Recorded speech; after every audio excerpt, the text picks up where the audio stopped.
Rise for silent invocation, followed by the Pledge of Allegiance.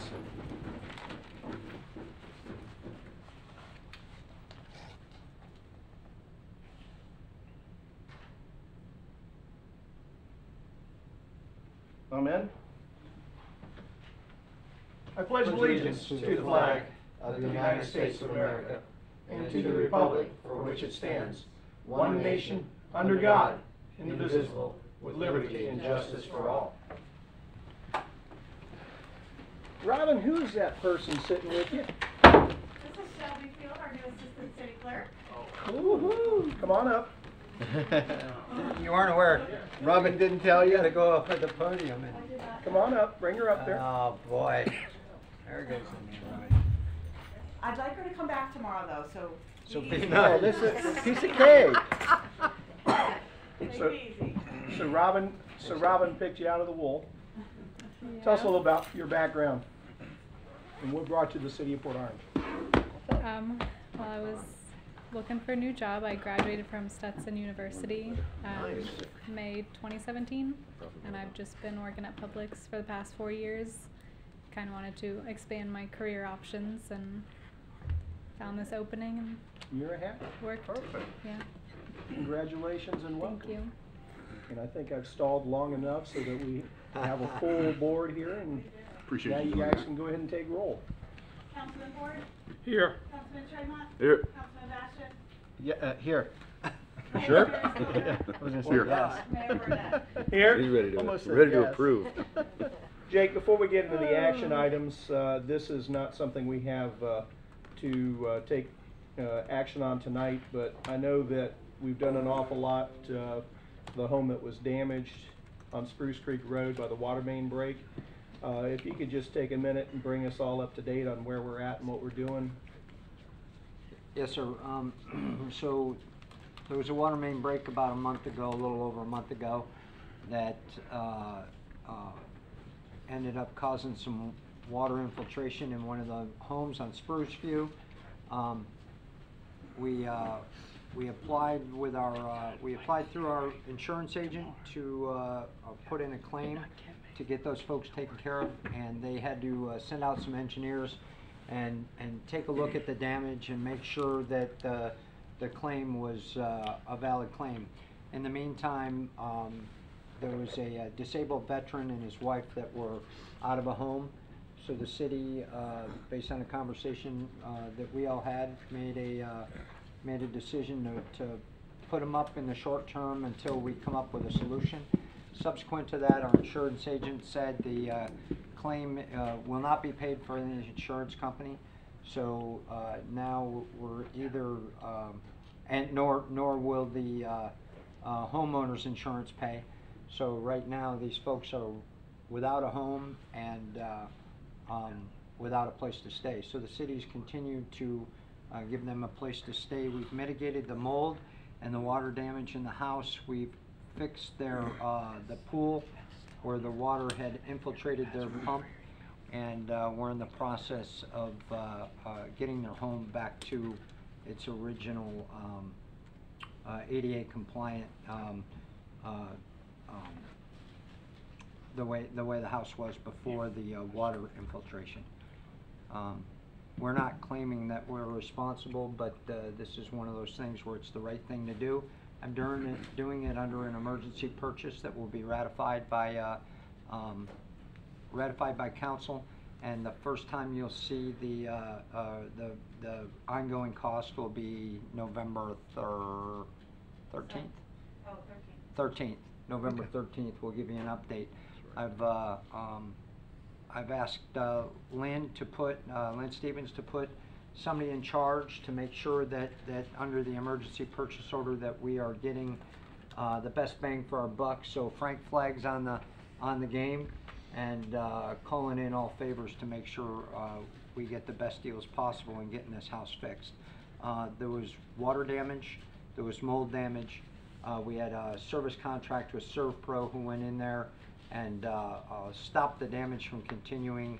And have they cut the drywall yet, Lynn? Not yet. They haven't cut the drywall yet, but they'll get to that after they dry it out and start replacing what needs to be replaced.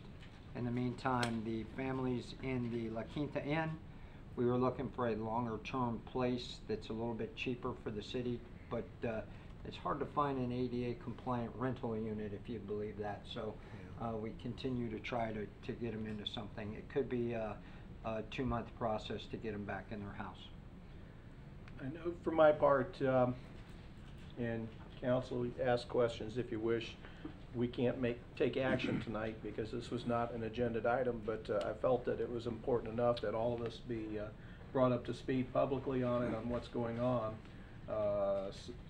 as we go on with this, because certainly it's going to cost us some dollars. I kind of feel like this was our water system and our water main, and just because there is some doubt about the validity from a legal standpoint about what we're liable for, that shouldn't stop us from doing the right thing. How we do that, we could probably call that into question, but after these things happen, you always Monday morning quarterback, and maybe we improve it for the future, but in the meantime, we've got some residents that have been put out because of failure in our system. Any other comments or questions for the city manager on it? Yeah, just comment. I appreciate the manager and the staff getting to work on this. You'll forgive me if I'm a little under the weather, gentlemen. But Mayor, you said it right. It's our main, it's our water. It flooded their house, period. So I'm floored that the insurance companies have found a way to not take responsibility, or at least do their part in this. It blows me away. But with that said, you said it well, Jake said it well, we're going to do the right thing.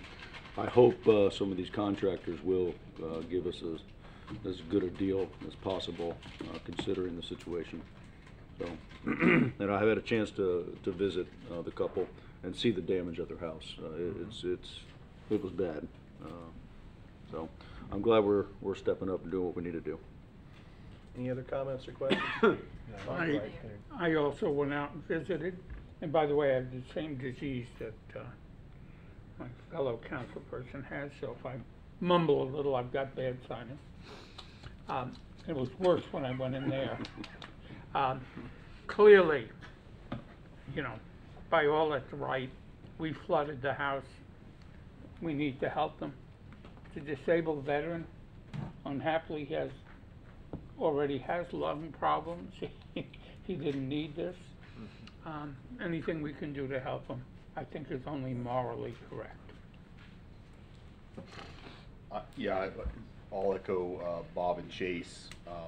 I agree with Chase's comment. It just really caught me off guard that this is not something that the insurance that we carry would be covering. But clearly, it's our water main. I just don't see. You're right. It comes down to doing the right thing, right? So my concern here is that we do it as quickly and as efficiently as possible. What I don't want to do is see a $100,000 problem turn into $150,000 because of any time delay or anything like that at all. Mm-hmm. And so that would be my thing, is that council ensures and gives enough consensus to our legal team and the city manager's office that they have our support to do this as quickly and as efficiently as possible. Even if that requires a special meeting for any kind of votes or anything like that, let's do it, because what I don't want to do is spend one more dollar than we need to in order to make this right. And the other thing, the reason why I asked the manager to be prepared to speak to it tonight is this is something that's going on. It's not something that maybe we've talked about at a meeting yet, but I don't want people even thinking that we're trying to hide our dirty laundry, for one, and for the other, if this does come to council action and giving direction to the manager, giving direction to the attorney, I don't want that to be the first time we've discussed it publicly. Yeah. I concur, and I don't look at it as dirty laundry. Things are going to happen in a city Absolutely. our size. Yeah. We've Absolutely. got a huge infrastructure, a lot of roads, a lot of sidewalks, things like this are going to happen. When they happen, we'll deal with them and deal with them swiftly as possible. It is bad news, bad thing. It is. Bad news occurs. Unfortunate. I saw it happen today, apparently, over in Orlando. It was on the news tonight. So. Somebody else's turn. Yeah. Yeah, I agree. Accidents, these type of things, you know, these water main breaks, they happen. It's part of aging infrastructure and whatever else, and we really just gotta do the right thing, gotta do it right, and make sure that there's, you know, the mold, especially if he's, has respiratory problems already, that the house has gotta be 100% mold-free, and we just gotta do it and do it right, and it's the right thing to do, and it's the only thing to do, is fix it. And I Fix think- what happened. I think we gotta recognize that taking this route, I talked to Matt Jones yesterday, that this is something that could cost us dollars out of our general fund that otherwise might not have it Yeah. if we took the legal route. And I know, Margaret, you probably have something. Briefly, Yes, briefly, Sure. I like that. I want council to be aware that I have been in communication with the legal staff that has provided guidance to the claims adjuster, and if at any time they are not honoring the contract obligation that they have with the city of Port Orange, I will bring that back to you. So they are following the advice of the legal counsel and I know what that legal advice is. So today, I don't have anything to bring to you. Should something come up, I will bring it back. With our blessing. I think we need a new insurance company. We do. I think we have them as of We last, do. last, October 1st, we moved from the old to the new. Good.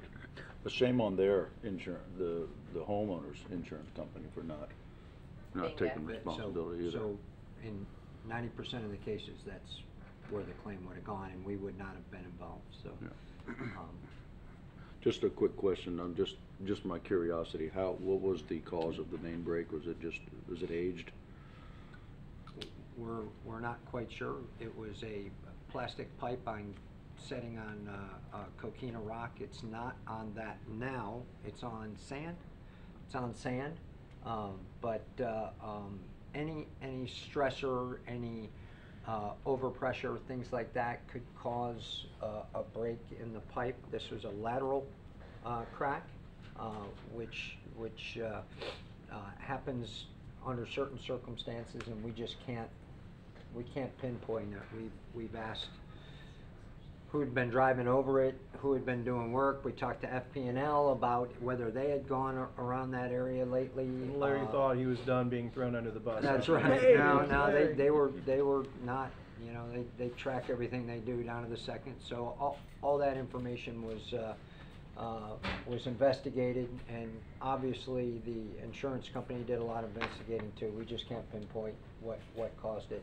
But in case it was the coquina, we removed that and replaced it. It's now on a bed of sand. Okay. Thanks. Thank you, Jake. Moving on, action items. Item 4, Stantec Consulting Services, change order number 2 for the standard contract for services. The recommended motion is to move to approve change order number 2 for the standard contract for services with Stantec Consulting Services in the amount not to exceed $14,300 for a revised contract amount of $64,185, and to move the final completion date from October 30th of 2018 to January 31st of 2019, and to authorize the mayor and city clerk to execute all required documents. May I have a motion? Yes. So moved. Second. We have a motion. Drew, Second. Councilman Chase has seconded it. Who's addressing this for us? Mayor, this is Stantec's doing our methodology, and they need more time. We need more time. You're going to get a basic brief tonight on where we are and where we're going, but this is mainly driven by the city to get everything right, and we need some guidance from you before we move forward. If we had waited to the regular meeting on the 7th and put it on the consent or the regular agenda, the contract would have lapsed. So we saw this opportunity to hold a special meeting just to get this information up to you and get the approval or otherwise. Can you recap the changes? Yes, sir. 14, Lynn, do you have it offhand? $14,300 and extension through January. But let me clarify, what Go is ahead. the 14.3 buying us? The additional 14.3? Time, additional studying on the methodology based on what we say tonight, or based on what we decide and get consensus on tonight. What else? And, and an additional meeting. I think it's $2,500 for an additional visit here. Okay. Council, questions? I'm not exactly sure that I fully understand. So this is about a little over 20% increase in the cost. I'm not exactly sure I clearly understand what exactly we're getting for that 20%. And was this was something that was bid? It was an right? item, yeah, it was itemized in the,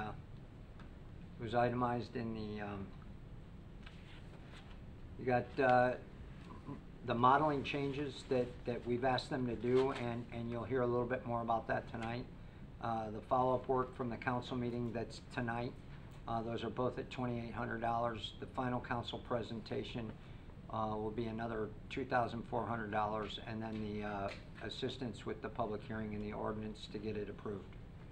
And estimated expenses. That's it. We're looking at right now. Questions, comments? Was it? Please. Oh, go ahead, Scott. This was something that was bid out prior, right? It was. No, it was not. It was not. part of ongoing professional services. Okay. This is us driving it to get it right. In the and where's this coming from in the budget for the additional funds? The drainage, no, yeah, drainage fund. Come out of drainage? This is a drink, that's study. Okay. Got to get it right. Got a question on task 3. It says final council presentation, $2,800. Just because it's being extended, it's still only going to be one. It would. They have to come back here again. Whether it ended in October or January, it still would be one presentation. Am I missing something? Where the final presentation was supposed to be today, and they're here today. So now they're going to come back yet another time. Okay. So this is okay. definitely staff-driven, not okay. vendor-driven. I gotcha. This is, as you'll see in the presentation later on tonight, there's some guidance that we need from you now that we've got the study back that might lead us in one direction or another. And we tried to resolve that in-house without coming to you, but I didn't feel too comfortable doing that and then having say who thought of it that way. And I wasn't comfortable pressing the we're going to go in this direction button without a little bit of guidance from council. What else do you need from us on this? A little bit of patience when we go through tonight's brief to come up with some consensus on which way we want to go, and you'll hear from Stantec And that will be in item 6. decision. Anyone else like to speak to this? There being none, back to council. No further comments. Call the roll. Councilman Ford. Yes. Councilman Tremont. Yes. Councilman Bastian. Yes. Vice Mayor Stiltner. No. Mayor Burnett. Yes, 4-1. And we'll hear more on this on item 6, which brings us to item 5, the grants update. You've been busy.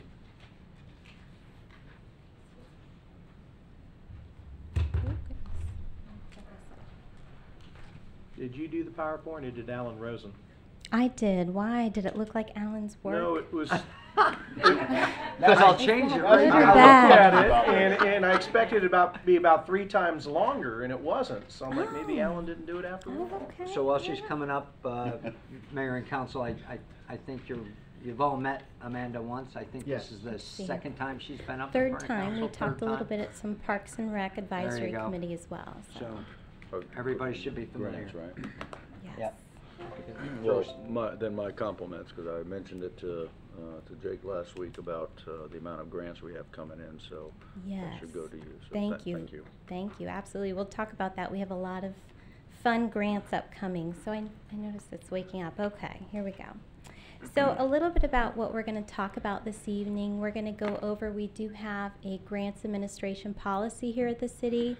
We're going to talk about how we come up with our strategic plan in seeking these grants.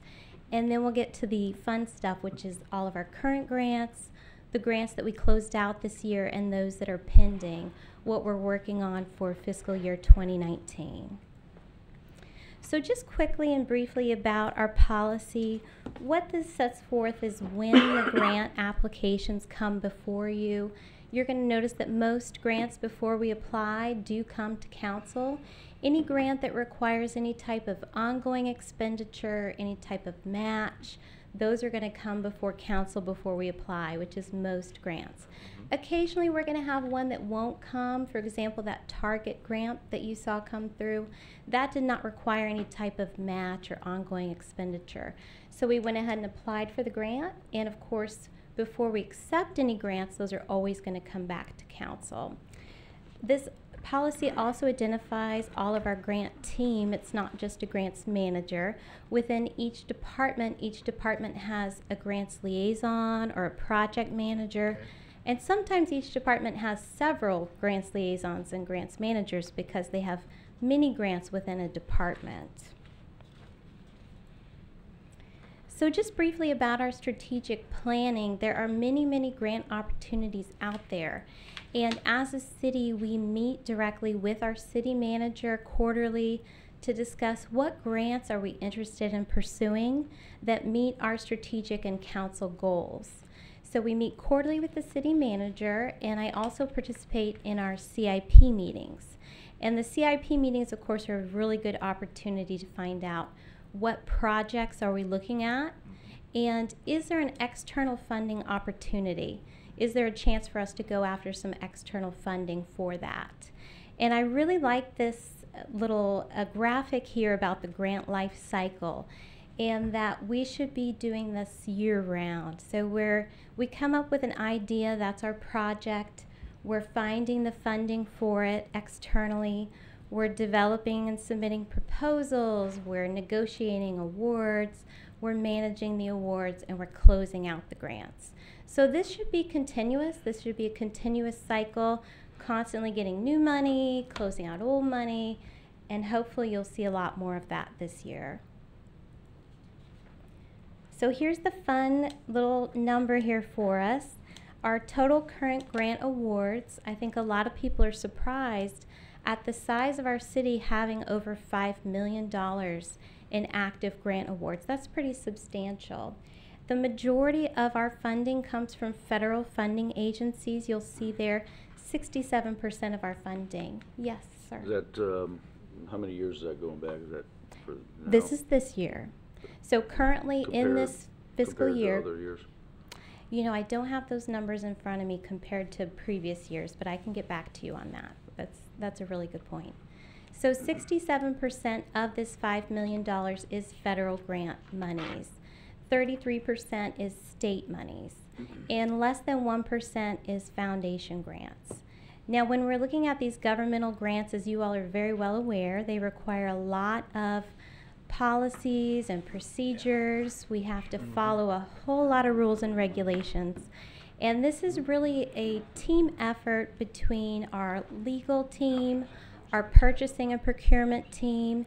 Anytime we're getting federal grant monies, we're going to have to follow, for example, labor compliance monitoring. We may have American Iron and Steel. We may have to pursue subcontractors and make sure that they don't do business with Iran or Sudan or Cuba. And these are the kinds of things just to make you aware that when we're attaching federal grant funding to a project, that potentially can slow down the process and it can increase the cost to the project. However, if we're looking at receiving $500,000, $1.5 million, we take all that into account before we decide to pursue that grant opportunity. Our foundation grants, although small, they're typically less than $10,000, have very little requirements in reporting, so we really enjoy those opportunities to kind of bolster our budget. So I've broken our current grants down into department because I think that's kind of a digestible way to look at those. So we'll start with our public works and a project that you all are very familiar with. You've seen a lot lately. This is Virginia Avenue and Monroe Street Drainage Improvement Project. We have $1.5 million in FDEP. We have $644,000 in FEMA, and we have HUD for $287,000. So this image that I have on here is of a braid. And I like to use this example because this is what we call braided funding. We're taking multiple funding sources. They're staying separate. They have separate accounts. We're tracking them separate, but they're working together with city funding. Otherwise, it would be very difficult to fund a $2.5 million infrastructure project.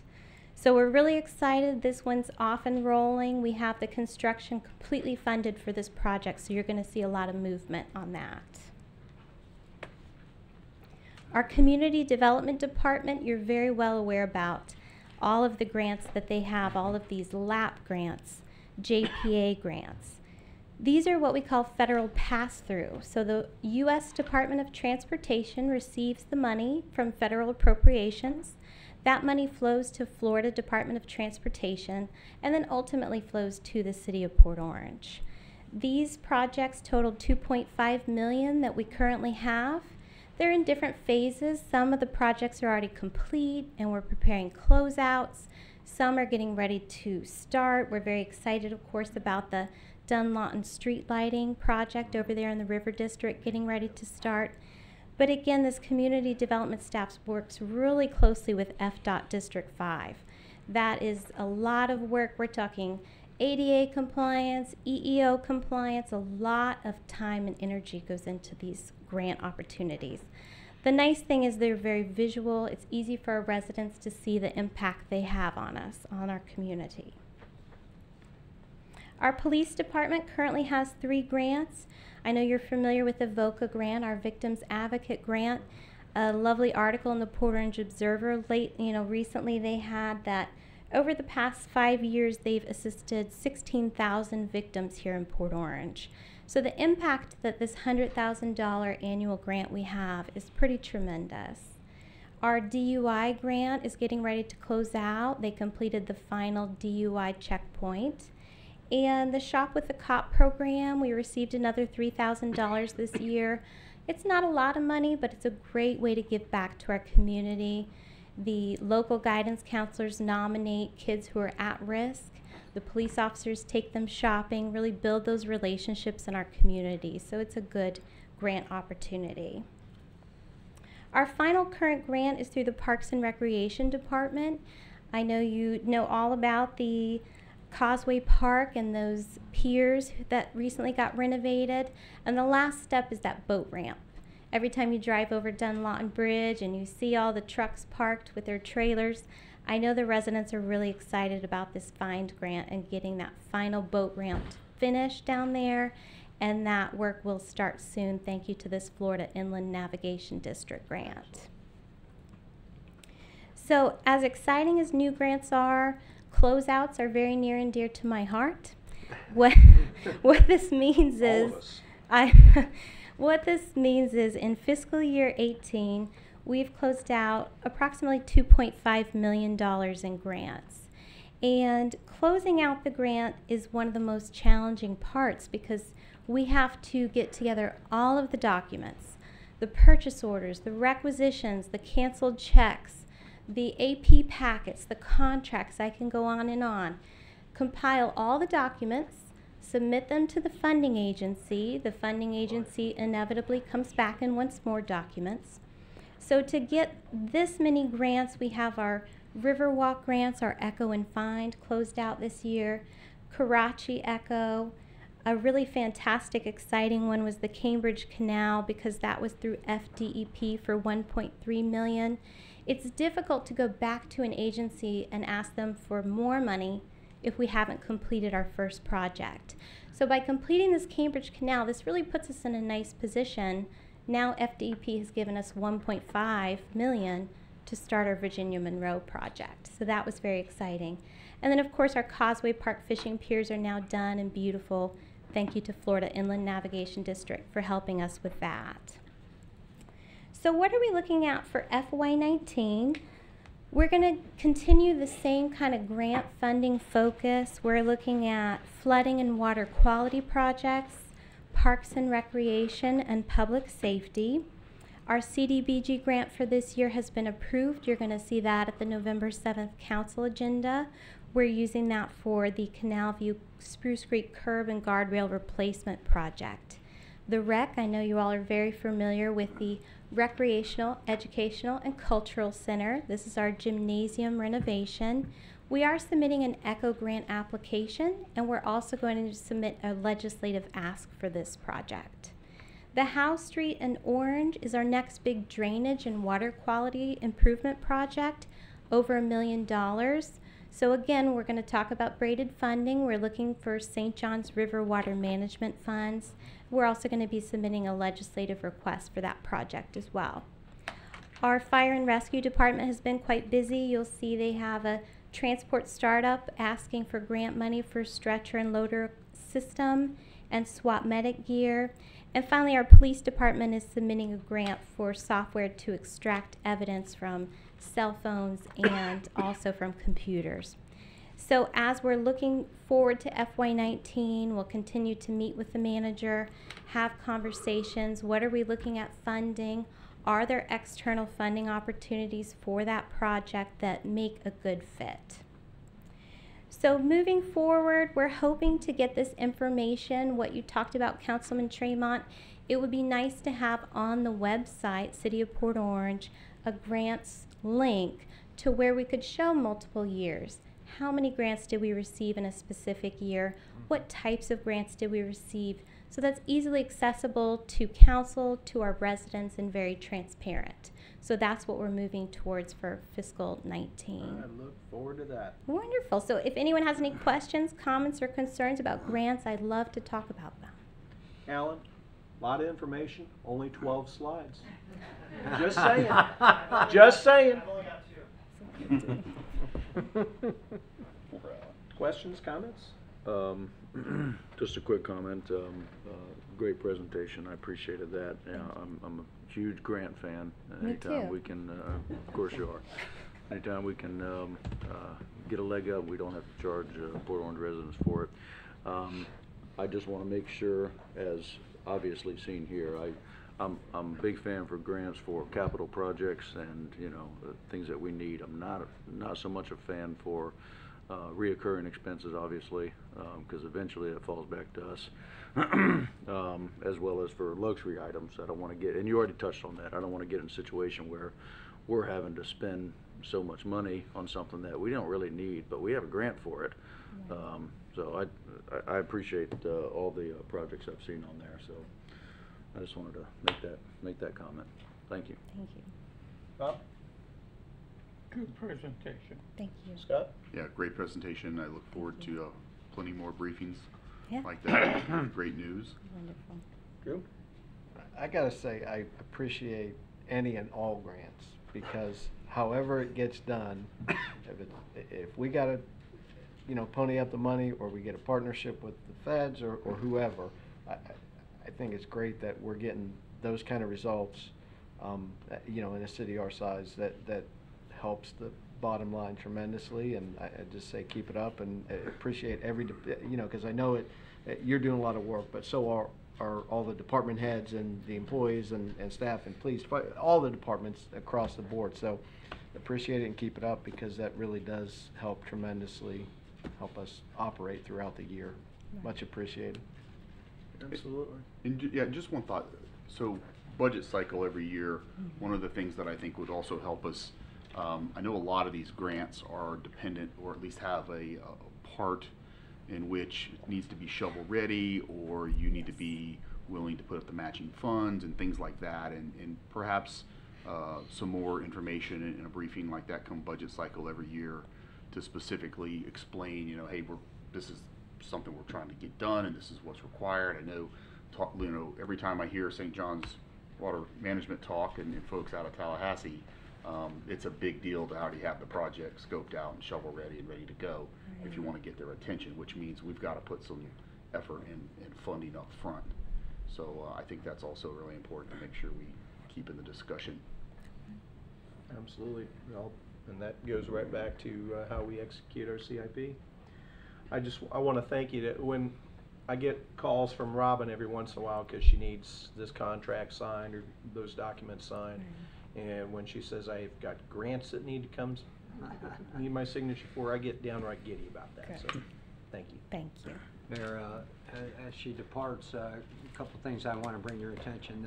The when we go through the CIP, and it was a while ago because we start way early, but every major project anyhow has that contingency grant funding and where it might come from. And Vice Mayor Stiltner is right. The shovel ready is where it's at, and our city works hard and sometimes spends our design money to get things shovel ready, which I think House Street, the next project for next year, is in fact shovel ready. And so we briefed that in the CIP. It's in this year's CIP, and that's what we're going to. My first trip to Tallahassee is November 19th to start laying the groundwork for that before you all get up there and do the hard work.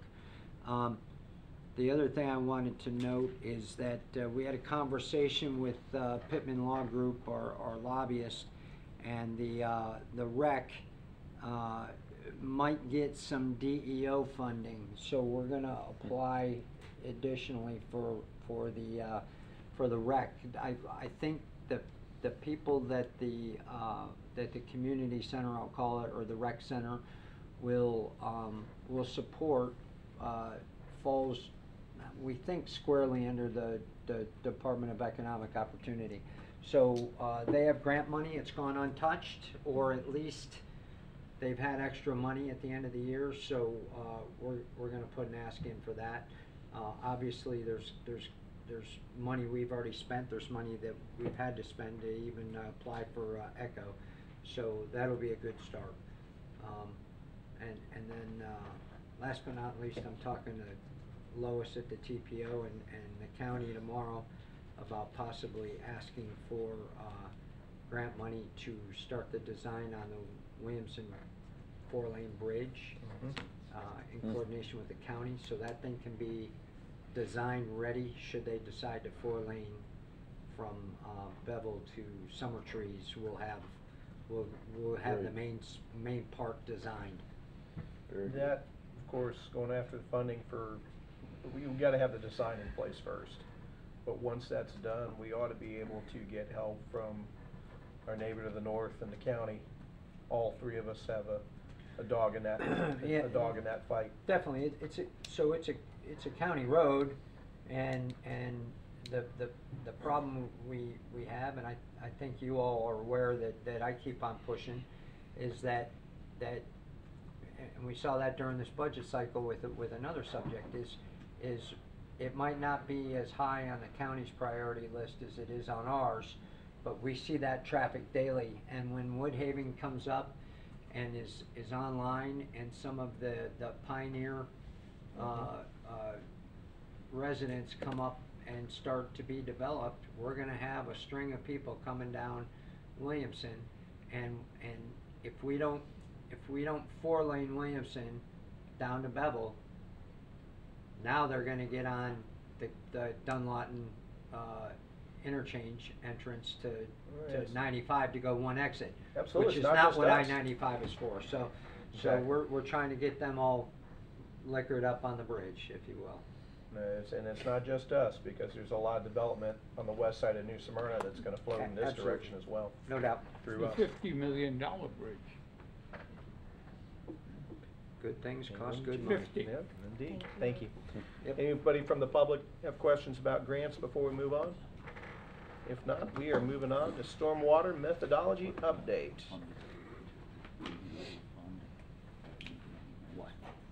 It's a Lynn Stevens sighting. Yes, it is. Funded Although it's not my presentation today. Not this one, anyway. You're just the table setter. I am. I'm gonna set the stage. So we did talk a little bit about stormwater methodology. And tonight we have Isla Barnes, and she is with Stantec, and she wants to give council a briefing on where we are with the project currently and get some direction moving forward. Okay, With that, I'll turn it over to Isla. welcome. I'm a little taller. Tell us who you are for the record. Yep. Isla Barnes here with Stantec Consulting, and like Glenn mentioned, I am going to give an update on the stormwater methodology evaluation. Okay. First, I'll give you a, there we go. I'll give you a little bit of background and a brief overview of our scope. I will, on a high level, step you through the fee setting process and then give a little more detail on each of those steps of the process. And then lastly, we'll go over where Port Orange stands as far as a comparison with your neighboring beach communities. And then considerations where we would like your feedback. Okay, so a little bit of background. Port Orange has collected stormwater fee on your tax bill since 2005. Since then, the property composition of Port Orange has changed, as well as technologies to collect impervious area.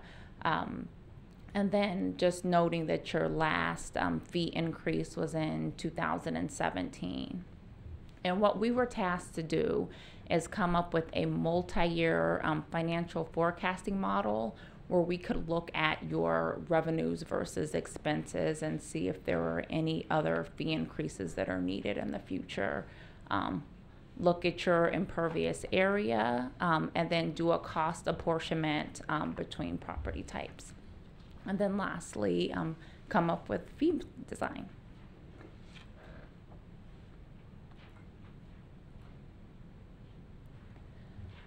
So the fee setting process that we went through with staff is first we came up and we developed revenue requirements. So this is again looking at revenues versus expenses. So things like operating expenses, CIP, debt service, looking at if revenue can cover those, and then taking a look at city-specific impervious area. So doing an analysis on Port Orange's residential impervious area, and then working through some goals and then developing a fee based on those goals.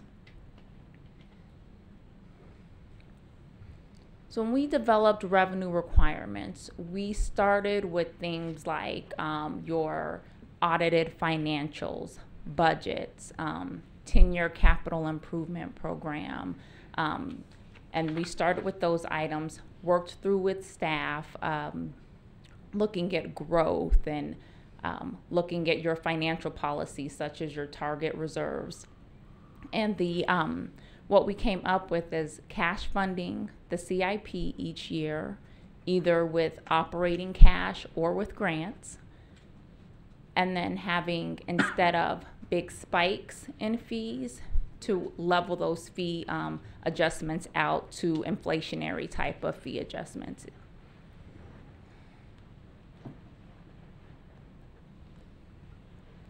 So here we did an analysis on your residential impervious area. And this is a distribution of those residential accounts in the impervious area of where it falls. So you'll see your existing ERU basis is about 3,050 square feet. And so that's over on the right side of the graph in the yellow shading. And we're finding that the mean or the average impervious area for a residential property is about 2,400 square feet. And so this existing ERU definition is a little bit larger than what we're finding in the city of Port Orange, given the data that we're using.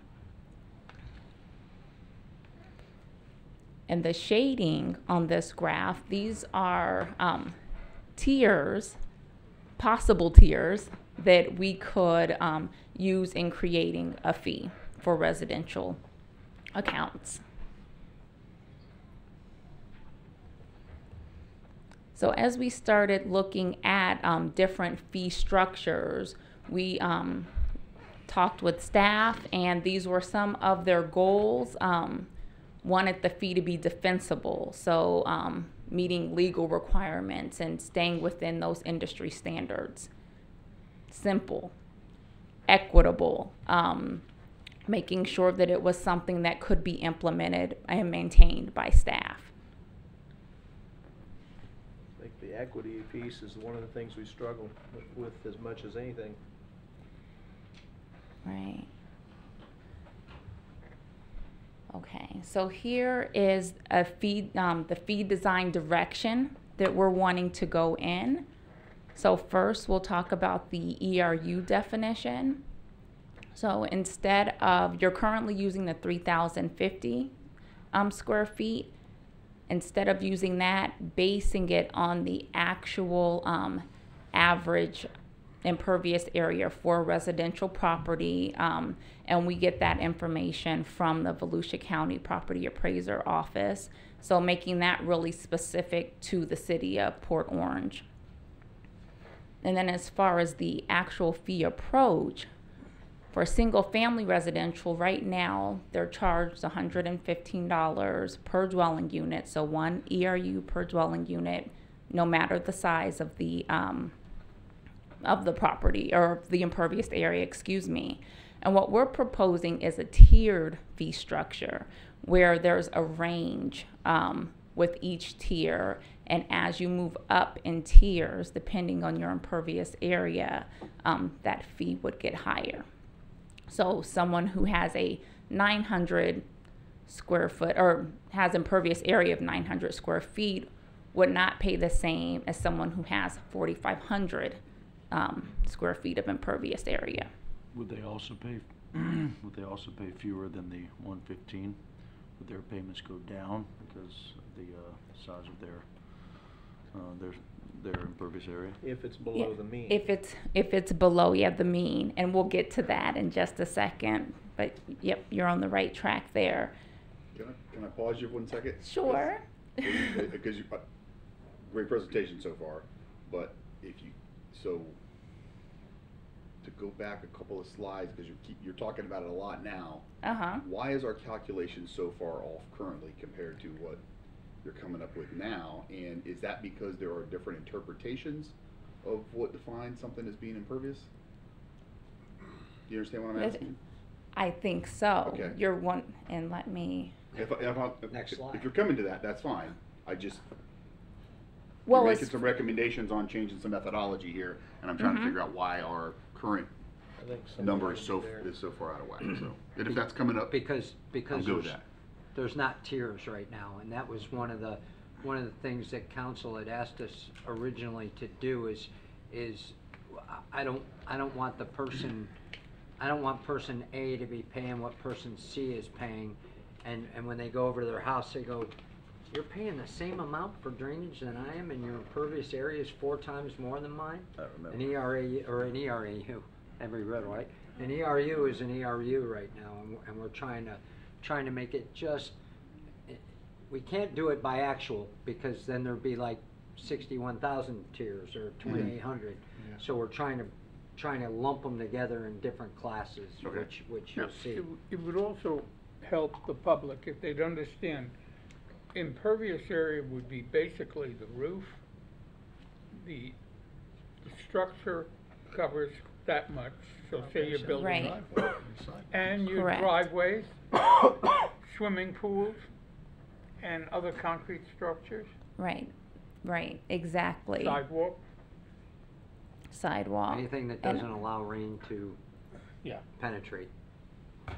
I'll go back to this slide to I think I understand what you're asking too, is where did the 3,050 come from? Exactly. Okay. I'm not quite sure where that came from. Once we started looking at the data that we have today, we couldn't find a correlation, so I don't know. Come from the west side. But we wanted to show you that given that definition and given the data that we now have access to, that it is falling to the right of where most accounts are, or it's falling higher than where most accounts are. Okay, you're welcome. Okay, and then there was a little bit of a segue into the multi-family residential, whereas now they're charged 1 ERU per unit. And the proposed change we want to make is that we're basing multifamily on the entire impervious area and dividing that by the number of units. So that really speaks to, for instance, condominiums, how they're not each unit is not necessarily creating more impervious area. And then commercial will be calculated the same way, but with a new ERU definition. So it'll still be based on impervious area, but the ERU definition would not be the 3,050. Explain that again, Okay. Because that's another curiosity. If I've got Okay. a CVS over here, Mhm. and a Walmart over here, they're paying the same rate? No. So what I was saying is that the methodology in charging them would remain how you have it now. So you're charging CVS and you're charging Walmart based on their impervious area.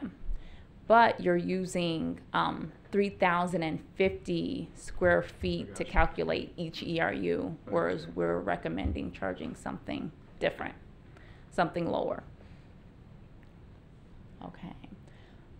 So here is, and this may answer some of your questions as well. Here's a fee design example.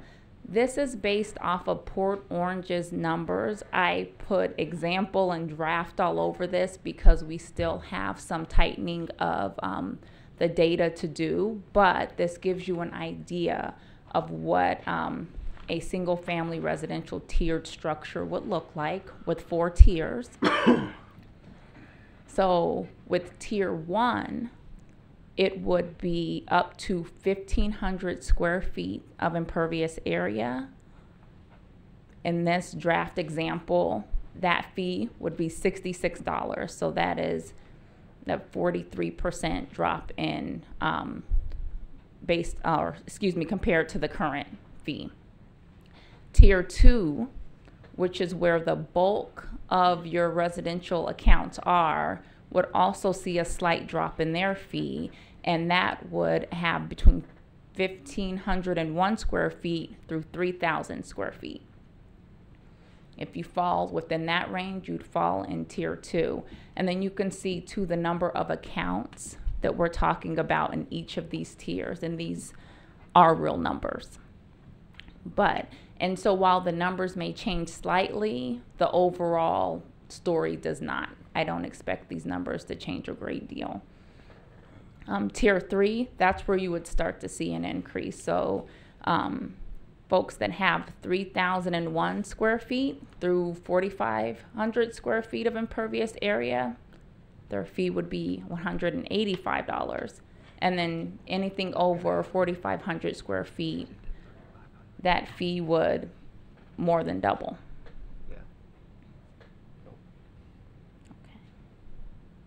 So, are these the actual numbers you're considering charging? Because there's no way we can go from 115 to 261. It's not going to happen. So Okay.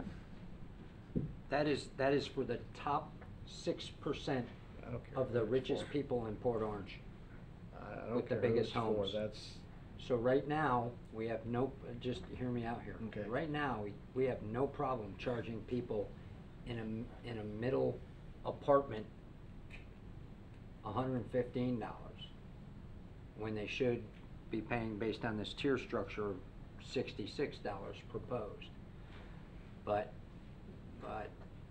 we've been doing it since 2005 to the people who don't have much or any impervious, and we haven't had a problem with it. But now we're talking about increasing $100 to the top 6% of the people with homes that are over 4,500 square feet. So just consider that in the move forward. I'm not saying your thought process is flawed. It is a lot of extra money, but it's only for the top 6% of the people who have some very large homes here in Port Orange. Okay. And then for non-single family residential rates, or really non-single family rates, would be a fee based on calculated ERU, And that ERU would be defined as 2,400 square feet, so more of that average that we saw in the previous slide.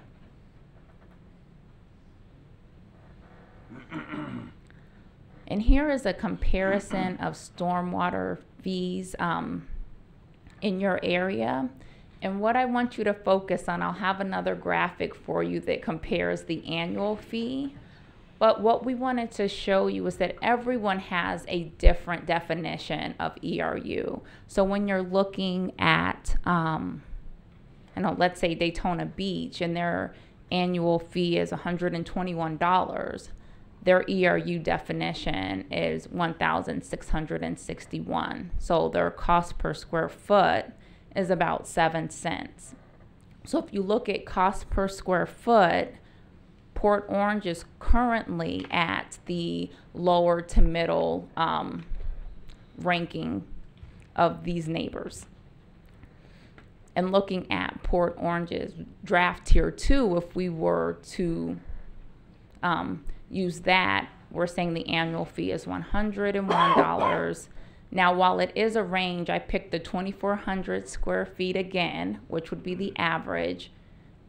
You're at about 4 cents per cost per square foot of impervious area.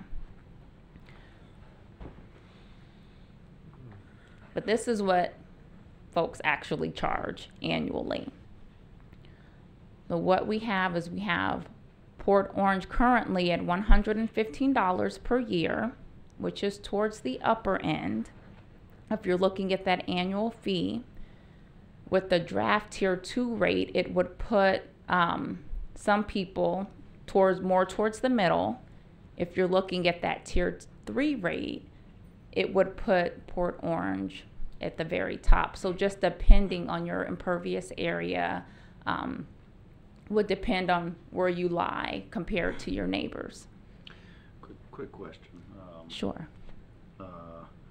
Not a big fan of the graph because it seems to me deceptive because Okay. If I'm at the 3rd and 4th tier, I'm looking at that and I'm not paying $101, I'm paying $285. Right. I'm curious as to what the other cities are doing. Are they calculating the same way or are all the other cities, do you know, what kind of tier setup they have? So I don't know all, but most have a flat fee. With this current list that we have here, most of them have a flat fee, or some just have based on an average.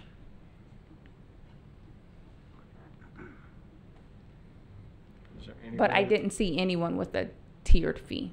If that's So we'd be the guinea pig. well, no, you wouldn't.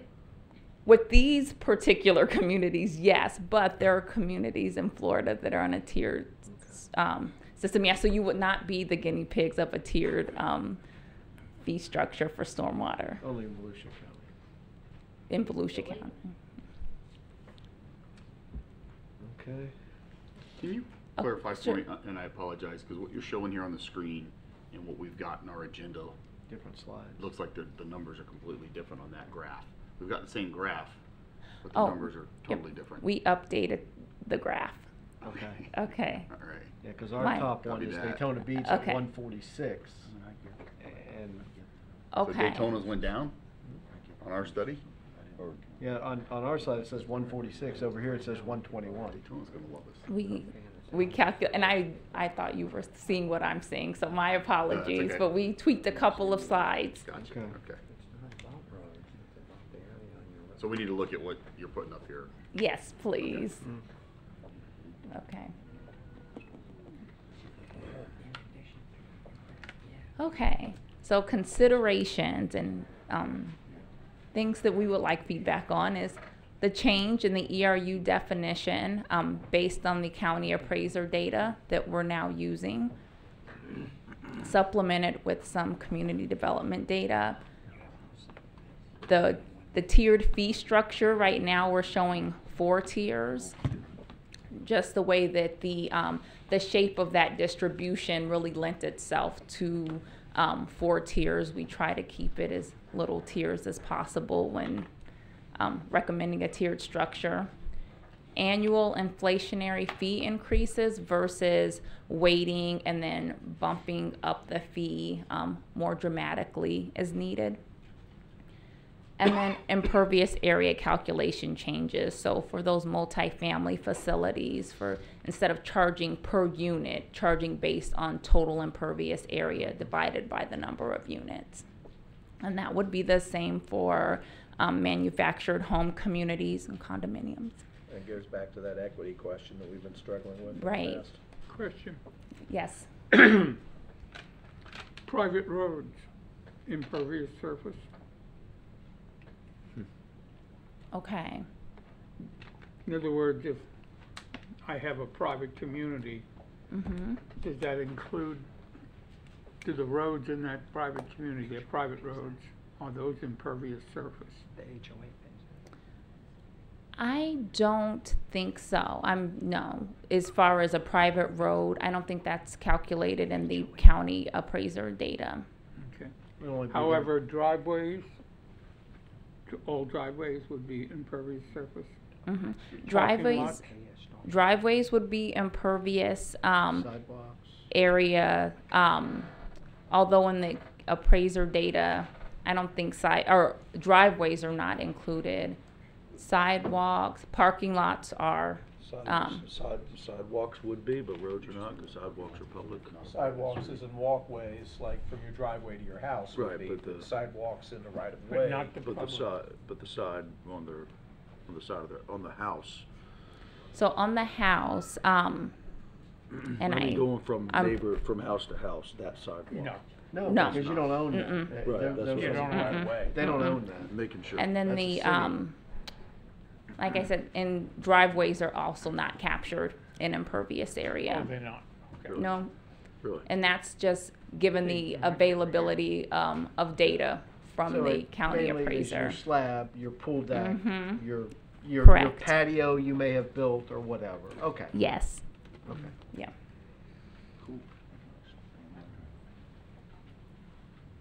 Okay. And next steps, we're gonna have finalization of the financial plan with staff, once we get your feedback here today, finalization of the rate design, and then we'll come back, and have recommended changes to the city ordinances, and present our final recommendations to you. And then capture all of that in a final report. The jump, even, not just from, the fourth tier jump Mhm. is pretty severe, and no doubt about it. I know generally speaking, I'm not talking about people that can't afford it. But when I get into the third tier jump, that's Mhm. pretty significant. And there are a lot of, what I would call average homes that might fall into that third tier. Is there a wisdom to having maybe less tiers or more tiers? Maybe adding a fifth tier to I don't know, I'm just kind of curious as to, did we settle on 4 tiers, or is there maybe a way of lessening the impact by spreading it out more among more tiers, or, what are your thoughts on something like that? We could certainly look at maybe having fewer tiers or more tiers. What we did initially is just we looked at the shape of the graph, looked at where most of the accounts fell, and created breakpoints in these. So we can look at breakpoints in different ways. We can look at statistical breakpoints, or given feedback from you, just look to see, okay, having 3 tiers instead of 4 tiers, or 5 tiers to capture maybe those outliers on either side of this distribution. So there's a number of ways we can go about it. We would need a little feedback. Is the doubling of rates too much for tier Absolutely too 4? much. Is That's- tier is Absolutely. you too know much. just Tier 3's even too much. I'm more worried about tier 3 because there are a whole lot more quote unquote average people in tier 3. Yeah, but I mean, Tier we- 4 is severe, but I mean, Last I year can't we- live with tier three, Does this so account I don't even need Last it. year, we reluctantly raised it 15%. 15%. I'm not gonna raise it. And I get it, everybody went up 150%. 15%, but there's no way I'm approving a 65% and 126% increase. It's just not gonna happen. I appreciate. I'd be looking to lower those numbers. Yeah, I appreciate. But you're also approving a 12% decrease and a 43% decrease for the person with a 750 square foot trailer who's been paying the same I as someone get with it, a but 5,000 I- square I'm foot just- house. I know, but There's I'm no I'm equity not in that. doubling that fee to, it's just not gonna happen, so So, I. and that would be. Thus that the would be my- conversation we're having Yeah. now. That would be my concern, that the person that's paying 115 now and should be paying, if you're equitable, looking at the impervious area to what they're paying, if in fact the equitable or as close as possible is $66, then that increasing that from 66 to 100, that $40, and this is just anecdotally, that $40 will hurt that tier 1 person more than $100 would hurt the tier 4 person. I get it, but, I mean, they're at 115 now, so we're almost cutting them in half. But these are the same people that Councilman Ford talks about. Well, and I rightly definitely, so, I definitely say we lower that- it, but I don't know if we that can raise can't the afford- others as much. Can't afford $5 change in tax get you. increase. Well, here's my thing, is I think that maybe we gotta take a look at, the ratios, cause it's not, the distribution of the dollars is not, even though we're talking about distribution of, by size, we're not distributing the dollars equally. Because those homes, that would be in the tier 1 category, we're talking about $279,000 of revenue. Tier 2 is $1,000,001. Tier 3 is $647,000. Tier 4 is $339,000. And you're not talking about an even number of houses in any of those categories. Tier 4 has the fewest number of houses. Tier 2 has 6 times the number of houses as Tier 4 has. So I think maybe we've got to take a look at how do we reel in the extremes. So I think the methodology is how much water does the city have to deal with falling off your 1,500 square foot of impervious area? So the proposal is that you pay us $66 to take care of that water. So if you have 3 times that much impervious area, you're paying about 3 times as much. So if the city's got to deal with more water of your water coming off your impervious area, then we ought to be paid for it. And that was kind of the guidance that you all talked about when we said we want people to pay for what they use, the infrastructure they're stressing, or the amount of stress they're putting on our infrastructure. We can definitely flatline those numbers because we're already there. We're at 115 across the board, so we can go anywhere between what we're currently doing and the tiered structure by manipulating those numbers. But And I think we need to the do revenue, if you remember, the revenue that we originally requested that got bumped down from 125 to 115 is probably where, well, at least where we thought we needed to be with drainage. And we're making progress with drainage, but we still lag a little bit. So that proposed structure can be flattened out a little bit to spread the pain across the tiers. And we're willing to do that, but I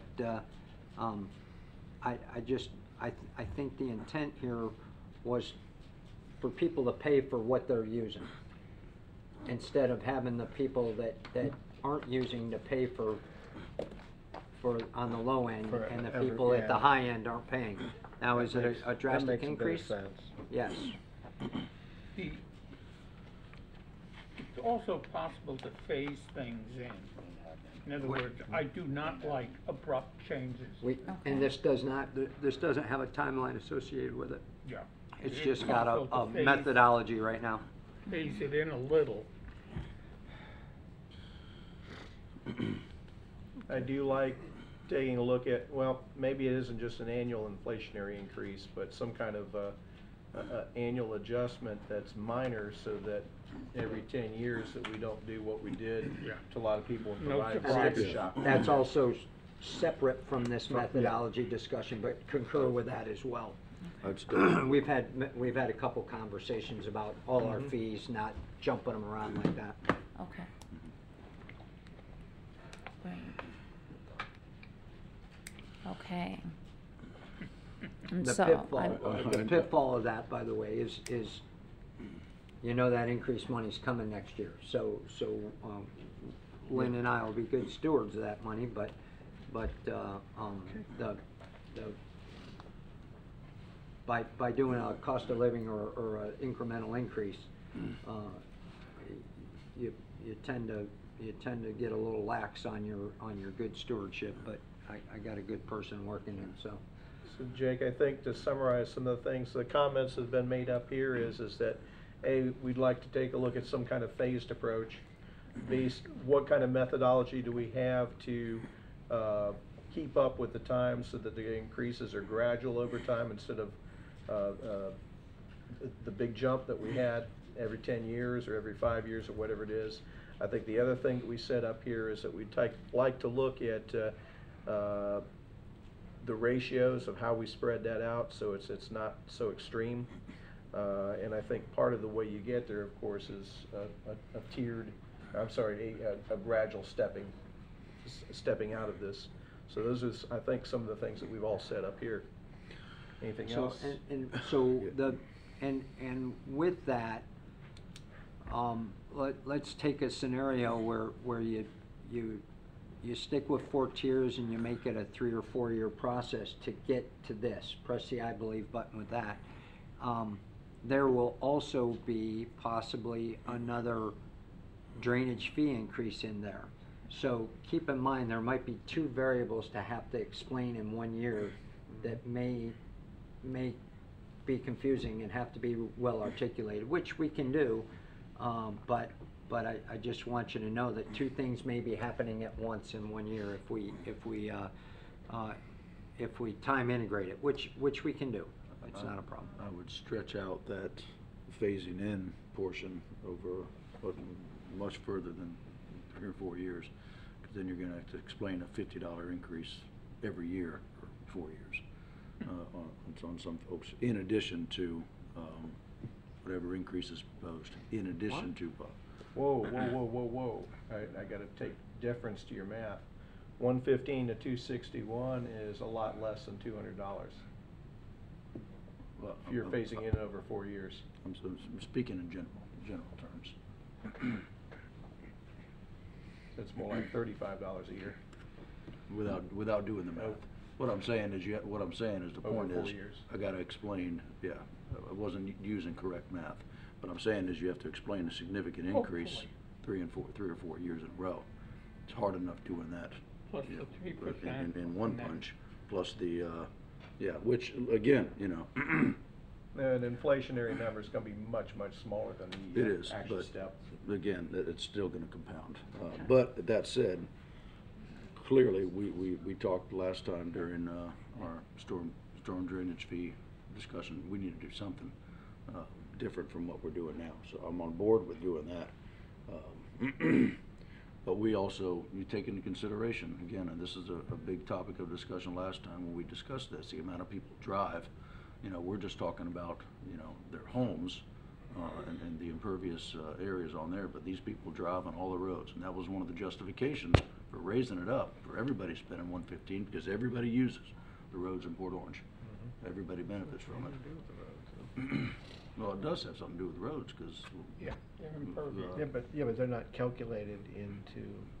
What I'm saying is into that. personal property. Yeah, but that was calculated into our discussion Into our prior base. to raising the stormwater. It puts pressure on the infrastructure, and that's gotta be paid for with drainage. So Jake, I think that's one of the things that I was just thinking is that there's a lot of factors into what drives the cost for us to manage stormwater, other than just the impervious You bet. things on somebody's property. Yeah. And I think really, Mayor, probably it seems like we need to have some consensus or not as to whether or not we're interested in even changing our current methodology before we send staff and this organization down, or this company down a road that we're not interested in going. Because if we're not interested in changing the methodology at all, or in this fashion, I think we need to make that clear. Because there definitely seems to be some, I guess we're a little bit all over with what we're looking at from a methodology perspective. But I'm going to. And a couple months ago, that was the direction, to at least entertain this, Sure. So here's where we are. Well, that's right, that's why we're here If the tonight, take a entertainment's look. over. Yeah, and it may be. And so. it's not, it wasn't as good of a And movie just as to you clarify, thought it would be. nobody in Volusia Same County is old using a Star tiered Wars. approach, everybody's using a flat rate. Correct, that we've looked at. So but if you tier it, if you don't tier it, then you have $15,700 residents who will be paying more to supplement the 4,800 residences, I should say. I'm talking about homes, not people. So you've got, for every 3 residences, you'd have paying more to supplement the one over here who has got a whole lot more surface. So And that's why, thus the that's why I was inequity. saying that impervious, how we're determining an ERU is one factor in the whole cost of managing stormwater, and so. You bet. Yeah, So- because so- if you equate this back to how we deal with property taxes, you have a whole lot of folks who don't pay any. Right. Yet they still reap all the benefits of municipal government, which cost a lot of money to. So what if you provide, so. factor in a base, everybody starts at So there's, $25, and There's- then, of course, that shrinks the dollars down on the ERUs. I'm gonna make a little bit of a sarcastic comment. We can send Stantec home and you guys can come up with the 8 different ways to do it. There are many ways to do it. Yeah. But what I do want you to make sure as we gather consensus here, if Tracy can come up and kind of talk to you about the current inequities that put us with hiring Stantec in the first place, the Don't run away. now she's probably spitting out her gum, but the current inequities need to be addressed with the flat fee, which kind of guided us toward the Tell us the about your tiers. challenges with this. So does this current, and you might be answering this question, but does this current model bring in more revenue? No. No. Okay. Minimal, Dollar for about dollar. 50 grand just because of the way Gotcha, it gotcha. turned out, but it's not Still based roughly on the a revenue. 2.4 million. Right, okay. Good evening, Mayor and Council. Tracy Ream, Finance Director. When I first arrived here at Port Orange, I was struck by the way stormwater had developed over time because the city had changed in its characteristics. I've been here since in the mid-90s, and I recall a time where we didn't have apartment buildings that were more than maybe 1 or 2 stories high.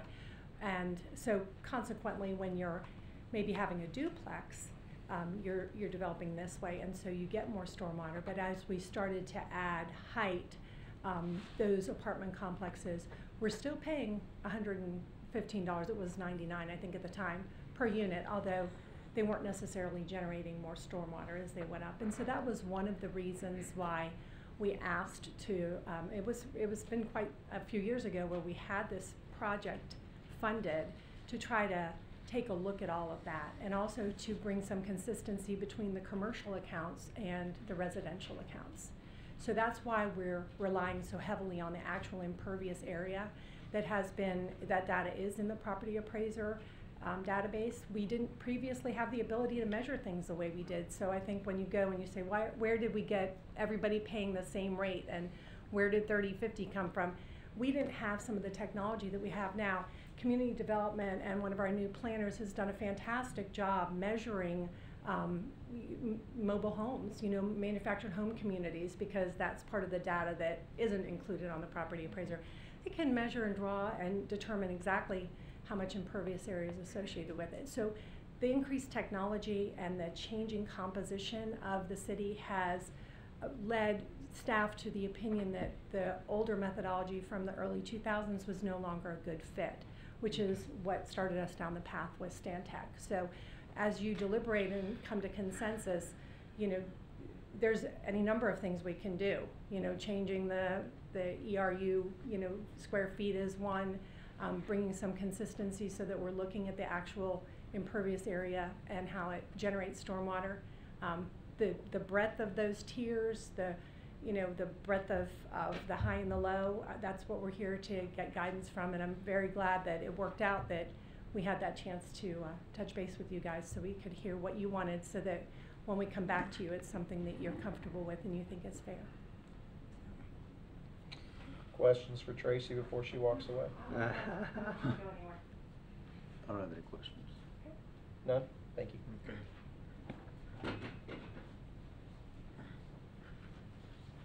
And I just wanted to reiterate what Tracy said, that these tiers, again, this is a draft. We can resize the tiers, and maybe it's a matter of hearing fee-wise what you want and don't want. We can go back, resize the tiers, and see what happens with those numbers. I can't tell you off the top of my head, but we can go back and look if the number of tiers is too much or too little. We can take a look at that. Our model's pretty dynamic to where we can move things around. More tiers equals more complex for billing. Yep, exactly, it does. I'm kind of curious, I know you can't do it right now, but we've got 15, 3, and 45. I wonder what 17, 32, and 47 does to kind of soften the blows of tiers 3 and 4. Just thinking out loud. What's that for percentage, Mayor? So, no, instead of 1,500 square feet, 3,000 square feet, and 4,500 square feet as the dividing lines, 1,700, 3,200, and 4,700 square feet. So funny, I just told Lynn that because I think my house is just under 3,200, so I want to go on record to state that wasn't my recommendation. I think that I will call the property appraiser and have them remeasure your house. Add some pavers He in missed the back. something. Okay. Yeah, I think the simpler the better. Okay. 3 tiers Okay. with the no immediate major change in numbers. In other words, some altering, but we don't want to see a big change in the last tier. Or in the first tier? Well, I mean, I get it, the majority of the customers are gonna see a decrease. So, The vast majority. yeah, 77%. yeah, a very high majority are definitely gonna see the decrease, so That means you're going to hear from the other 23%. I understand that too. It's I'm kind of like the tax increase, maybe not. Maybe not. Perhaps. Maybe, maybe not, but regardless, if we're doing something that's impactful, we have to take a very measured approach. Okay. But right now, the 77 are paying for a little bit more for the other 23. Yeah, but there's so many variables not being treated. Like, for example, I have a large piece of property, and all my neighbor's water flows onto my property and sits there and drains. So the larger homes tend to have more non-pervious surface that absorbs things. So there's a lot of variables, and plus we all use the roads, which is the largest source of our impervious surfaces. So no matter how you look at it, you can look at it 7 different ways and come to 7 different answers. So when we talk about justice, it becomes very difficult in a fast-moving complex like this. All I'm saying is a good rule for government, don't jerk people's fees and taxes too high all at once. Yeah. And next year should be a banner year with the several things that are gonna be on the budget. Amendment 1. Yeah. Not to mention fire fees and The other tax things shift. coming down the pipe. So consensus that tiers are still something we wanna look at? I have no problem looking at tiers as long as they're a little more moderate in their breakout. Yeah, I think 4 tiers is enough. I don't see us going 5, 6, 7, 8. Right. That's gonna get crazy. 4 tiers and I think- flatten the proposal? Yep. Yeah, when I And- saw that and- 261 and phase it number, in. it Flatten and just phase. is shockingly high, but I get it that the 60 whatever percent are paying more than they should, and it's covering that other, but, you know, however we do it, we're still gonna tick some people off, I'm sure, because they're gonna be like, well, I went from 115 to, let's just say the number's 175 or 200 or whatever it is, they're gonna be like, I went up. The other people are gonna be like, yay, I went down. So it's just gonna be a change that is gonna So definitely take some education and some You getting good? used to. 4 tiers, tell me if I'm wrong, 4 tiers, flatten it out, phase it in. Council? I'm not interested in changing the methodology, so that's on you guys for whatever you want to do with the tiers. I'm, Looking for consensus, I got 4 people shaking their head, I got 1 that says no. Is that kind of the consensus I'm getting? no, No. I mean, I don't like the current methodology, Which is flat. but I don't really like this a heck of a lot better. I mean, it's the whole, say the same thing, you know, democracy is not the greatest thing in the world, but show me something better. So, what I don't wanna do is go to something that I'm not too pleased about. I'd love to be able to go and tell people, hey, I'm reducing your fees, but I don't wanna go tell somebody I'm putting it on their backs. But However you we look at it. did exactly that. So, When so we did the raise, I we put it on the remind raise. you Raised everybody's. that you wanted a more equitable system for We did say measuring that. impervious area. Yep. That is what a tiered system does. Okay. I have If you no had- problem going back to the flat fee, Right. but It's up to you we're guys. spending a lot of money. Just, I mean, there is. Well, I mean, we did have We're gonna hear consensus the on things it that- being more equitable. We did. We had I'm consensus not- because. A flat fee is not If you that. want Correct- something correct, that's more and- equitable, and- it will not, there will be winners and there will be losers. Absolutely. But that's what happens when you And- have equity. There's a large percentage of people that are gonna see, I mean, these aren't the final numbers, I get it, but regardless, if the tiers stay the same, then there's gonna be a very high percentage of people that are gonna see a decrease no matter what we do. There's gonna be decreases for a large number of people. And there is gonna be some increases for smaller groups of people, I get it. It just, you know, the preliminary numbers to me look a little high, but I mean, it's a work in progress. Exactly, yeah. I would also Yes, it just, is. go ahead. No, I was gonna say, no matter what you do, if you do nothing, then you're saying that, that we're fine with this the way it is right now.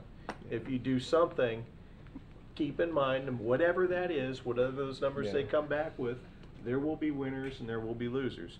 Right now, even the way it is, there are a whole lot more winners than there are losers, and I still have a problem with the system. So, I think it needs to be flattened some. But I think we need to generate something that's definitely more equitable, just my thought. And I can appreciate that, Mayor. I think some part of it is, for me, is I think you can look at this a couple of different ways, but you can look at this particular funding for this particular reason and use the definition of, or the concept of equitable. I look at it as the total cost to live in the city of Port Orange, all the taxes and all the fees, and I think holistically we're out of balance, and I don't know that this helps. And so the flat rate fee that we've been using, which clearly is what is being overwhelmingly used in our area, right, wrong, or indifferent, it seems to have fit Just my thoughts on equity when we're talking about equity, because we're probably gonna see a legislative change here, or by the voters here pretty soon, right? And so we're gonna be in a whole nother discussion about figuring it out. Where do from we a come up stance with of- That's right. $987,000? So Exactly. let me, And somebody mentioned something, I'm of course whispering to Lynn, right, because workshops in the council chambers don't always work, but somebody mentioned a base fee, and here Vice Mayor Stiltner's talking about the cost just to be here in Port Orange and drive on the streets and all the other impervious areas. So, have you ever seen a base fee then a tiered surcharge based on, you know, you live in Port Orange in an apartment that's got no impervious area because you're in the middle. I don't think I ought to pay $115. Well, okay, fine. It costs the city $55 per housing unit, just in basic infrastructure base fee, and then you know, you pay a impervious. So the guy that's got a 6,000 square foot of impervious area because he's got 2 tennis courts in his backyard, pays that surcharge for his impervious area. Have you ever seen that? I haven't, but that's not to say that it's not out there. I just personally have not seen that. Okay. Now what I can do is kick that around our organization to see if someone else has seen it, but I just haven't with the communities I've worked with. Because there is a cost of being here, and then there's a cost of the impact you've, like Councilman Ford said, the impact that your home has made, and we've already got some things in place to give people credits for ponds and whatnot. So, you know, I'm trying to get to pay for what you use kind of thing, you know? Right. As best we can. Right. Now, when coming up with the stormwater fee, whether it's residential or commercial, we're looking at all of the revenue requirements or all of the costs of doing business for stormwater. And then we're apportioning that out, and everyone's paying a fee based on their share of that total amount. So what it takes to keep the roads clear when it rains and those types of things. So that is factored in that sense, but I can take a look and see if there are communities that have some type of minimum base fee and then a tiered system depending on impervious area. I can. Got another question, maybe for Jake or for you, however. Regardless of what we do, we still have projects that are gonna need funded.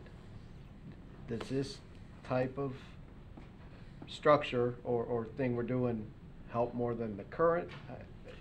No, Is it's this the gonna same- help us it's- with our funding? It's revenue. revenue It's neutral. revenue Revenue neutral. It puts the same amount of money in the drainage pocket for projects. It does not where it's make us coming any from, richer. the- It's just that the people that have more impervious area are paying more than the people with less. Okay, so it That's doesn't it. really, it's not gonna change the projects and the way we do it and the way we fund it, it's just, it's the same pool of money from That spread is out. correct. Okay. It's just Now, let's paid just for remember, different. this is a workshop, and if we're giving the manager guidance on what he Yeah. what to come back with, when we say flatter, when we say phased in, at that point, we still haven't made a decision to move No, forward. What we're looking absolutely. at what we're See our asking is to options. look at Yeah. that, and at that point, we'll make a decision whether we're moving forward or not.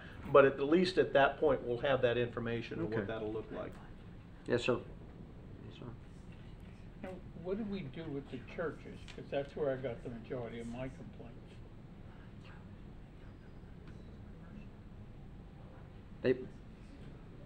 Go ahead, they're commercial, right? So Yeah. they be covered the same as commercial? Right. And do we make any decisions on commercial? For commercial, we would, so they're still being charged for their impervious area, but we would change that definition of 1 ERU from 3,050 to 2,400. So They're you're gonna- talking about they're gonna get hit basically hard. you're talking about a 20% reduction. No. No. You're Now, what we- 3,000 to Going the 2,400. other way. Because Walmart's The gonna other have way. more ERUs tomorrow if we did this versus what they have 24, today. okay. Yes. But the Yeah. cost per But- ERU would also go down. Right, so we If haven't you have a talked about 9,000 cost foot per of ERU. impervious, that's 3 ERUs. If you go to 24, it'll be up to 5. But we're trying to keep that revenue neutral, so the ERUs would change, but how we charge for them would change also, wouldn't it? It would. How we charge would also change. Yes, that's correct. So that we can maintain it as a revenue neutral. So we'd want, yeah, so overall, we'd want it revenue neutral. But as far as the methodology on how they're charged, they'll still be charged for their impervious area. Just that definition will change. We do have data on the improved parking lots, right? We should, yeah, if it's in that Volusia County Volusia property. County appraisers, Mhm. and for commercial, we also have our GIS people measuring out for, we audit a few of them, right? Based on, just to make sure they're correct. Other than impervious square footage on property, what other factors are considered or can be or should be when you're talking about overall cost for stormwater management? I mean, it's like property elevation, how much land, because like if you take let's say you take an 1,800 square foot home and you build it on an eighth of an acre, but the same 1,800 square foot on a quarter of an acre, that homeowner has a lot more property that can absorb that water versus it running off right away, right? I mean, so Right. is lot size considered, things like that, elevation, whether or not they live in a community that has, an infrastructure that was designed and built and is improved over the last 10 or 15 years versus in an area that maybe, 30 or 40 years old? I mean, what other factors are there? So that was not taken into account. So when we took into account that impervious area and the using primarily the county appraiser data. One, because that's something that staff can not only implement but maintain and keep up with, and so we didn't take any of those other factors I into got that for the account. purpose Yeah. of the study. I guess I Uh-huh. was talking just in general, in terms of, maybe that's a question for Lynn, more so than yourself, but there's gotta be other factors that go into Same. the total cost, I can help you with that. that go into the total cost of stormwater management for the entire city is what I'm getting at. I mean, like we talked about tonight, roads, sidewalks, things like that. Margaret? There are some factors that are built into your current ordinance that look at whether the impervious area has any stormwater serving the impervious area. For instance, if you build your home now, you're building it compliant with the stormwater requirements. Now, that's not always 100% of all the water, but you are storing and keeping some of the water from running into the waterways. Not all property in Port Orange was developed with stormwater. Anything prior to 1978 did not have any stormwater. Great example, corner of Nova Road, where we have traditional flooding problems. They pay more because they have no stormwater, is my understanding. Now, please correct me if I've misspoken. You mean they pay more than the $115 flat fee? Well, Well, their commercial's paying, computation yeah. takes into consideration, they have no adjustment There's a for- pre-1978 and a post-1978 formula. Well, I won't cut it that evenly, but I can tell you there are different calculations based upon whether you have any stormwater or don't, serving what you're Serving causing to your run off. property. Okay. Now, that's one pretty major factor, and Tracy's gonna help me, I see. It's like the big retention pond out behind a place subtracts from your total ERU allotment. Yes, our current structure is we have an operating portion and a capital portion. And when more recent properties were developed in conjunction with exactly what Margaret's talking about, these newer requirements, some property owners come and ask for a reduction in their calculation based upon how much stormwater they're treating themselves or storing themselves. And that's one of the items that we're looking to move away from and make those adjustments rather in the number of ERUs. We were having a discussion earlier today about how to treat those types of properties. Right now we have to go and review it quite frequently to determine that it's still functioning as designed. So in the future we're looking at maybe making a reduction in the number of ERUs so that they get to the same point, but it's a little bit less complex than a capital portion and an operating portion, and you get this reduction just on the capital portion. So that's what she's speaking to. Again, that's an older methodology as opposed to some of the things we're looking at now. So in what would move forward, that would be one of the items that would be adjusted. But some of those property owners are very aware of that and are giving those adjustments. We've actually had to have other engineers evaluate it, and so I mean we're spending money in order to reduce money, and it's not necessarily the best fit right now. So we're looking at getting a better way to do that as well. But either That's what way, we're talking about. either way, they're still gonna get credit if they're taking care of some of their own stormwater. They would end up with a reduction. That's what we were talking Yes, about just of the today. That ERU. part has Okay. not yet been designed. Okay, but we okay. want to give them a reward for having taken care of some Okay. of their stormwater. We still think that that's of course prudent. So. Yep. Yeah. Any other questions before we go to the public? Any public comments? Come on.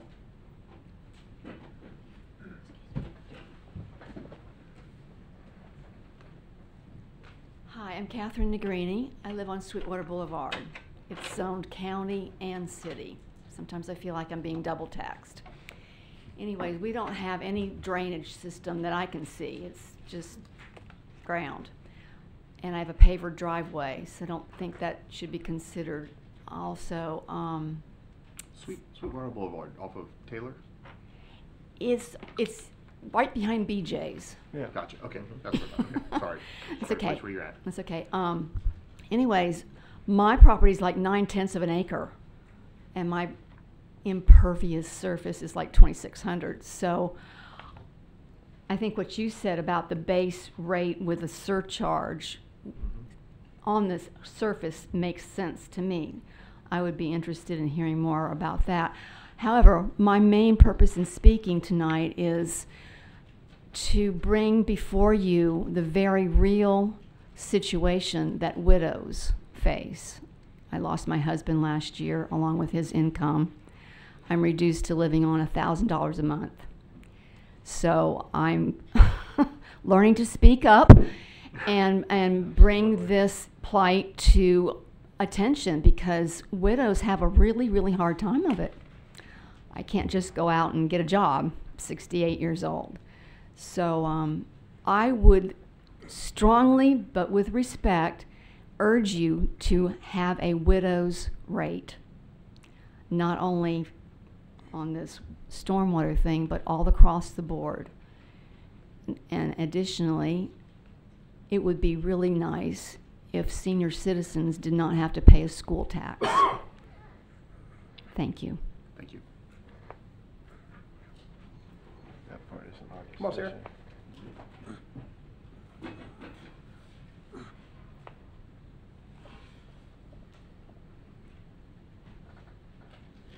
Sarah Jones, 44 Woodfield Drive, 32129. Two things. Number one, which is obvious if you know me, that I find it very difficult when you want to charge someone who's living in a small home and obviously not spending, not able to spend perhaps, or choosing not to spend a lot of the natural resources, and they're living conservatively the same amount as the guy with the 4-acre spread, 2 tennis courts, 4 vehicles, and whatever. There's a difference, and when you live like that, you have to pay like that. Secondly, I want to point out to you a simple little fact. If you live in an apartment house where you're charged, and I know people who, a flat fee for the water, and the landlord, maybe every 2 residents, you have no incentive to save the water. You fill up the bathtub every night. You just let the water pour because it's the same amount whether or not you use a little water or a lot of water. If you pay by how much water you use, you're a little bit careful. And that's the same thing with this stormwater thing. When you charge the guy with 2 tennis courts, 3 garages, and a swimming pool the same amount as the guy living in a little house with 1 little driveway, there is no incentive for him to maybe get rid of his 3 driveways and plant something there. So somehow you have to make your stormwater fee structure so that you encourage behavior which lessens your problem, and also be fair to the guy who's living very simply. Thank you. Tier Anybody approach else? would do that. Multiple tiers. Yeah. I'm not so sure that the high-end costs would disincentivize, but it certainly doesn't have to be a penalty to the person with the Yeah. 750 square foot trailer.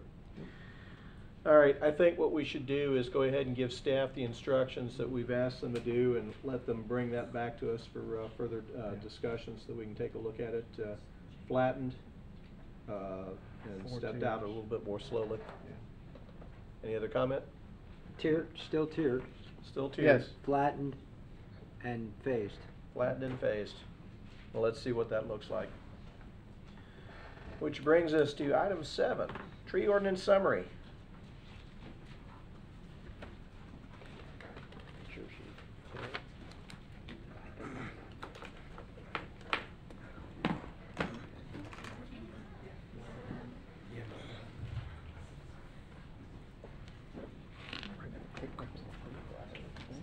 You know what? Before you get going, let's take a 5-minute break. Scott needs his glasses, and I don't want him to miss anything. I break too early.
Mr. Berman, take it away.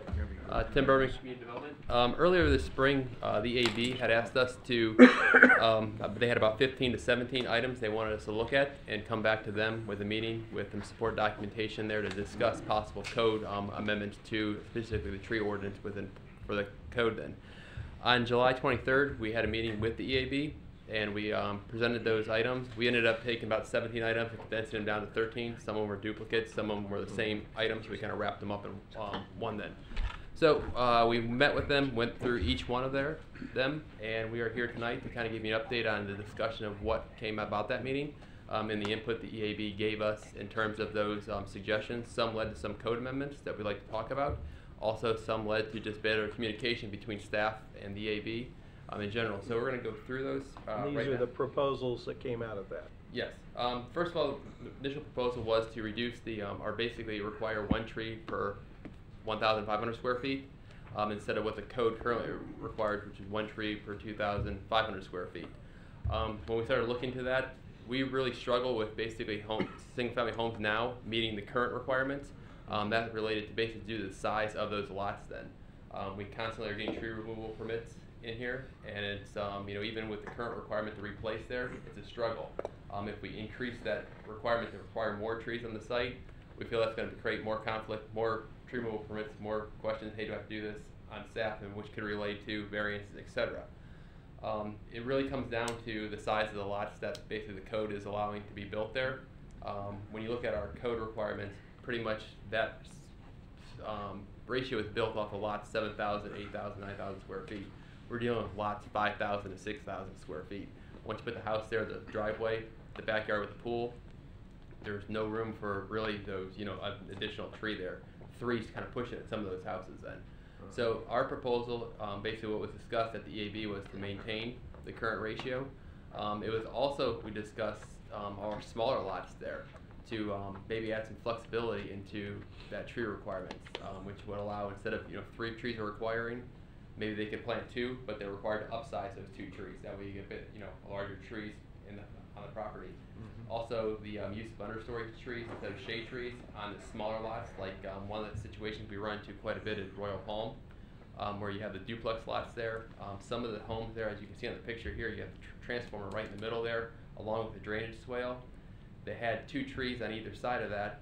Both were damaged in a storm, and so the tree roots are all underground, and they, you know, trying to locate a new shade tree in there. And with you know, locates, you can see all the flags there. There was no room for a tree. The orange flags there was no room for a tree on this property here then. So you know, looking at, you know, ideas on that, then the other thing would be paid into the tree mitigation bank then. So the direction we got from the EAB at that meeting was to maintain the current ratio, but also to possibly look at some flexibility for those lots 6,000 square feet or less, particularly the duplexes and the townhome lots, which we're going to start seeing more and more as those properties are zoned for that develop. The next item was pertaining to tree surveys that we get. We currently get, the request was for basically any tree survey that comes in for a site, whether a commercial site or a subdivision, was to every tree 6 inches or greater to be provided on the tree survey. So that's from the quarter-acre lot commercial site to a 100-acre residential subdivision. The request was to have a tree survey with every tree surveyed 6 inches or greater. Basically, we went back and we showed what our current code requirements are. We've got 2 approaches there. For a site plan, like a commercial site plan building a restaurant, you're required to show all specimen trees on the site 6 inches or greater, and also any tree within the required buffer of 6 inches or greater. The discussion was at the EAB to maintain that, but to also put in an incentive to say that basically if you do not touch the buffers or disturb them, that area would have to be surveyed. That was a way to protect those buffers, preserve the natural buffer between properties then. We did add some modifications to the tree requirements for a subdivision. The proposal was to, currently it requires all specimen trees to be identified only. The proposed change was to add a requirement that 6 inches and greater within the required buffers of those subdivisions. 6 inches is the diameter? Diameter, yes. Okay. Within the buffers be included too. Also too, that incentive was put in there. If you do not go into the buffer, you preserve it then, that would not have to be part of the survey. And that was in more of an intent to keep those natural buffers between adjacent properties, either commercial or residential, or vice versa then. So basically that was the input we got from the AB, was to keep the site plan requirements as is, but to modify the subdivision tree survey requirements. And this kind of just shows up, this is more of a commercial site, but this area that's highlighted in the red hatching is essentially a wetland. So we know that's got a conservation easement on it, it's not going to get disturbed. But the way our code was, we still had to require them to go into that area to identify all the trees, which led them to having a trip through that area, cut sight lines then. So this, under that provision, so that's going to remain the same. That would not have been, had to be the survey on that area, since it's going to be protected and untouched. The next was to create a tiered system in order to collect tree mitigation for the removal of trees. The proposal that we initially got was for a tier system based on the size of the buffer. Essentially, for the first 20 feet of the right-of-way would be anything 6 inches or greater would have to pay. As you got on the sides of the property, 10 feet in would be 8 inches, and then within the internal of the site would be another requirement then. So with that tiered approach, and also in the way our code is set up, where basically multiple, you can have on the property, you can, depending on the use, you can have a different buffer on areas then. So you may have a 20-foot buffer, 30-foot buffer, 50-foot buffer. And with that kind of that one set tiered approach, we thought that may lead to confusion in terms of calculation and preserving that. So the approach that was discussed was creating just kind of a uniform across the board. Any tree within a required buffer would have to pay mitigation. So that would be, along the right-of-way buffer, undone lot 50-foot. So that would apply to the 50-foot buffer. If it was a project where you have a 50-foot buffer in the back, that would apply to that then. And again, the intent goes back to what kind of the theme there was, trying to make sure that they preserve those buffers and left them natural. There was also discussion about, currently the way the code is set up, it does allow you to remove a certain percentage of specimen trees on the site then. So if the site required 80% to be saved and you had 10 on there, you could take down 2 trees per code and not pay any mitigation payment for taking those two trees down. We're proposing to require basically that the mitigation be paid for those 2 trees that are removed. We still would allow them to be removed, but it'd be a tree mitigation payment for those 2 on there. So not changing the percent that could be removed, just collecting mitigation to go to the tree bank. Also was requested to review and update the tree mitigation chart if these code changes are made. Next one was a request to raise the tree preservation requirement. That's from 15% to 20 to 25%. We looked at this in terms of the sites that we've been getting in here, mainly the subdivisions. Typically the subdivisions that we're getting here are around 16 to 18% in tree preservation area. So we also looked into, the density that they're producing. Are they, getting close to the max density? That kind of shows you that there might be some room to preserve more trees on those sites then. What we were finding out is that they're preserving, like I said, 16 to 18%, so they're going above the 15% requirement, but the densities that are being developed are right around the midpoint. For instance, like Woodhaven, that's being developed at 2.1 units per acre with a 4-unit max future land use, so they're about half the density that's allowed, and they preserve 18% of the area for tree preservation. So it's not, not saying that they're going 4 units per acre where they could scale back a little bit to save more on that then. They are not on that side then. Plus, they've got stormwater requirements that are above and beyond what we've done in the past year's subdivisions then. So that also comes into play. There was discussion about what we could do in terms of the site. A lot of times when we're reviewing site plans for commercial development, you got to meet certain parking requirements, and that may sacrifice some preservation area because you got to meet 20, 30 parking spaces. I think a good example is the CVS's. I remember doing the site plans on that, you try to fight with them to get to that magic number of 30 parking spaces, and then you never see them used. But could you scale that back then to help make more preservation area or preserve more trees on part of the site plans then? So the discussion there wasn't specific code requirements on there, but asked us to look at ways that we can create some flexibility to possibly, if we're in that situation, to use that. And I think that will help too as we look more into the city going back into infill redevelopment. We're going to have to really look into that then, especially areas like the River District where you have the smaller lots then. Those options will have to be something that we'll have to look into then. the last of the main items was, this was kind of termed basically to stop the clear cutting or the slash and burn approach that we've been seeing mostly out west with the new subdivisions. That's basically where you see the wooded area one time, and then when you come back, it's completely gone. What basically that approach is being, it's pretty much the approach that development has occurred in Port Orange the past 15 years at least. Developers do tend to lump their preservation areas toward the perimeter of the project or at one area then.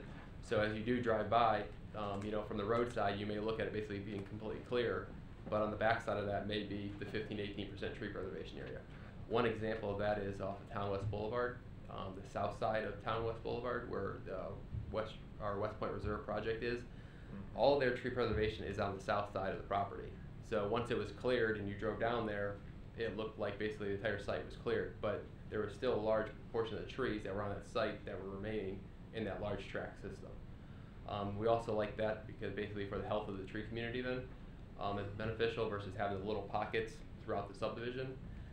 From the development standpoint too, with all the requirements for stormwater, fill and grade, construction of all the improvements, it's easier basically to have a cleared open area to do the development. And then it kind of goes back to with those lot sizes that we have in our code, the 50-foot wide lots there. When you develop those, there's not a lot of room to save trees around there because of the size of the narrow side of the lot, putting a home on there. It's not like the subdivisions you have out off of Spruce Creek Road where you have the 8,000, 9,000 square foot lots where you're able to save some of the trees and still get the building pad there. Where, smaller lots and, working with those then. We still do, in terms of, there were some questions about the health of the trees during construction. We have construction measures to basically enforce during construction to protect those tree preservation areas. So we're doing throughout the project to make sure that stay healthy then. So this one had a lot of discussion on which ways to go. There wasn't a clear consensus on this, but I think toward the end of the meeting, the input that we received was to maintain the current code, in this aspect then.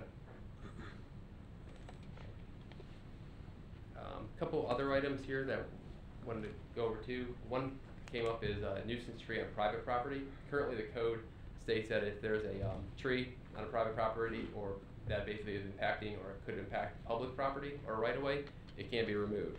The question came up from the group is that, what happens in the cases where you have a tree on a resident's home, it's dead, it's leaning over the neighbor's house, and the person who has the tree doesn't have any intention to remove it. Then, what kind of codes can be done to help remove that nuisance tree? I think we still have some work to do on that one with the attorney's office and also with police department with code enforcement. So they want us to continue looking into that one, and that may be a future one that comes down the road when we got a little more time to frame that. There's questions regarding governments having to comply with the Land Development Code and paying the tree bank when required. We do try to work with local, county, state, federal, in terms of those governments when they apply for projects here to comply with it. In some cases, they have ordinances that supersede us and can go around our code. The other thing too is that sometimes there's properties that is bought for with the intention of being a road or a right-of-way, such as we talked about the widening of Williamson. That's throughout our city. There may be trees in there. That's the intended right is the roadway there. Buffer requirements couldn't be applied to that because it's intention to be cleared for a road. So we do work with those entities when they bring in sites in on that one, and we will continue to work with that there. Next one was to create a standard environmental summary on the staff reports that we bring forward to council. Those would mainly be on subdivisions.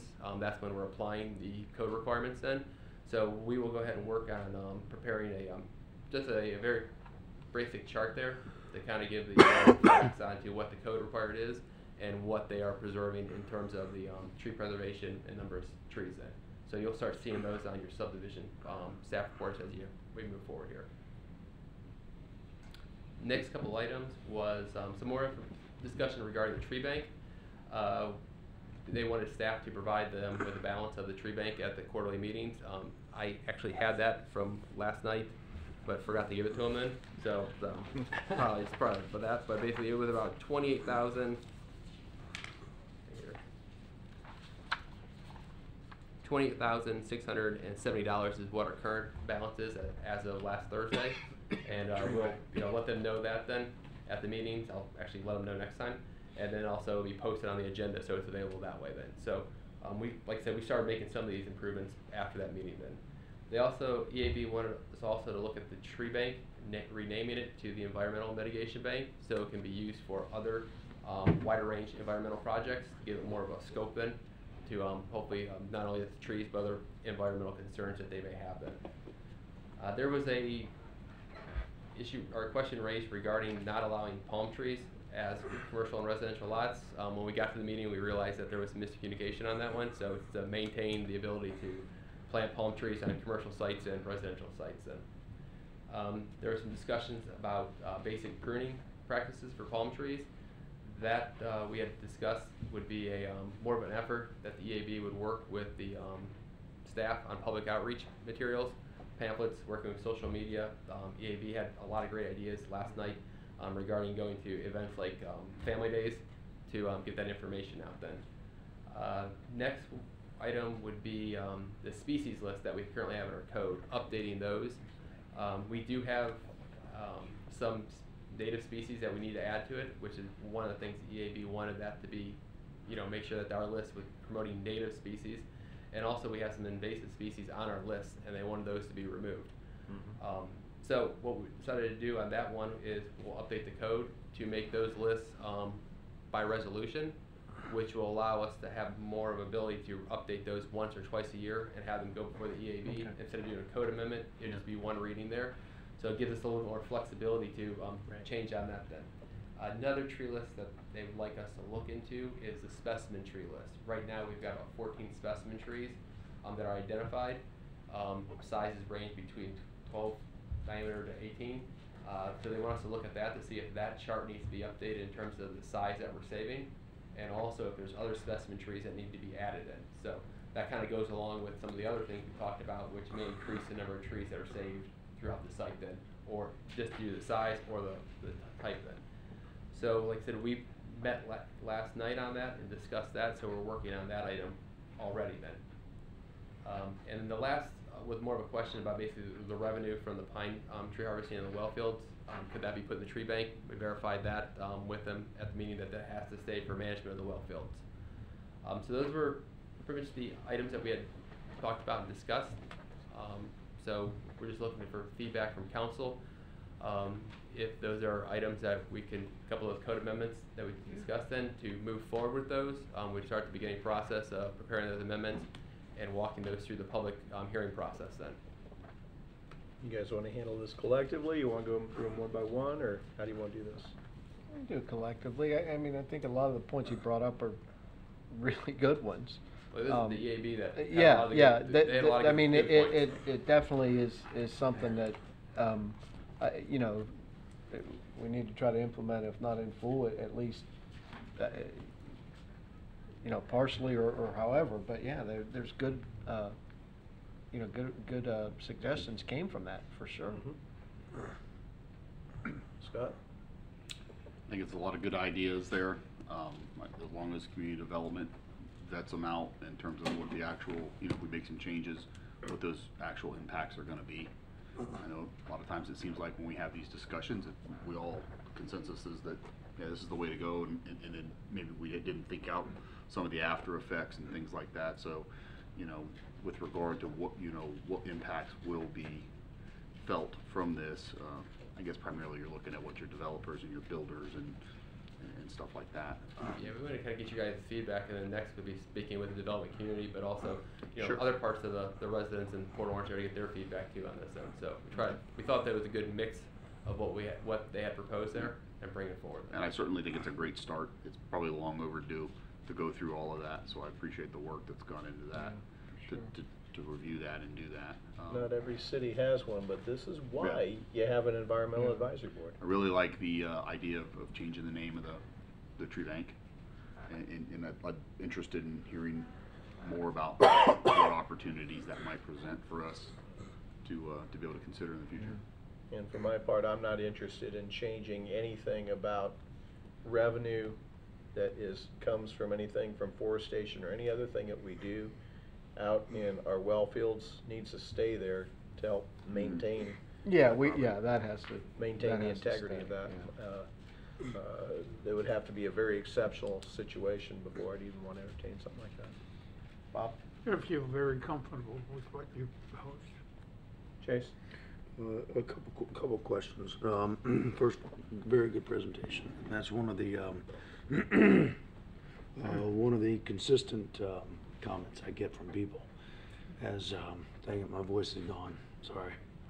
I'll get right to it. Question: can you take me through the process if somebody, an individual, wants to get a tree removed from their personal property, their home? What's the process they have to go through? They're going to submit a tree removal permit to the city. I think Brianna will review it there. We basically will check to see the number of trees that they're required to have on the property based off the square footage of the lot then. So if let's say they've got 4 trees on their property and they're required to have 4 and they're taking down 2 down, and they're not historic, they can basically, the permit will get issued approved with those 2 trees being removed, but you have to plant 2 new trees on the property. Typically, sometimes they're removing the tree because they don't like the leaves falling in their driveway. They want to build an addition there, and that's where basically you kind of get into, trying to locate where those can go on the property. We've got the requirements, and they're, fighting back there, and that's where the, difficulty comes in there. We are able to usually get that resolved and move forward with the planting of the tree. It's just adding an additional, I think that ratio would almost add additional tree to the property, and that's where some of the concern was coming in. We're continually getting, feedback from them when we do those permits. Then, if we add another tree, how much more will that create in terms of the feedback then? Yeah, that's one of the concerns I hear from residents. I love having the amount of trees we have in here, but I'm also a big fan of personal property rights and your ability to have your home look the way you want it to look. So I struggle with the need to have to replace so much property. That's what I think the idea that came from the AB was, possibly upsizing the trees. Then, that way, in terms of you're still getting a, larger tree replanted there, on one side of the house. Then, the benefit there, you're still getting the tree on the property, but also kind of getting what they want, a little bit more room within their lot. Then. What is the typical cost associated with somebody getting a permit to take a tree down? In terms of, is there a cost? Is there a fee they have to pay? $30 for the fee for the permit. Then. That's it. Yes. Okay. All right. That's all. Thank you. Tim, did you have something, Jake? No. Do you have any? I'm just thinking, do the builders or the landscapers, when they're building these houses, do they take into effect the size of the mature trees when the trees are mature? Because you'll have a 0 lot line, and let's say they got 20 feet between the sidewalk and the slab.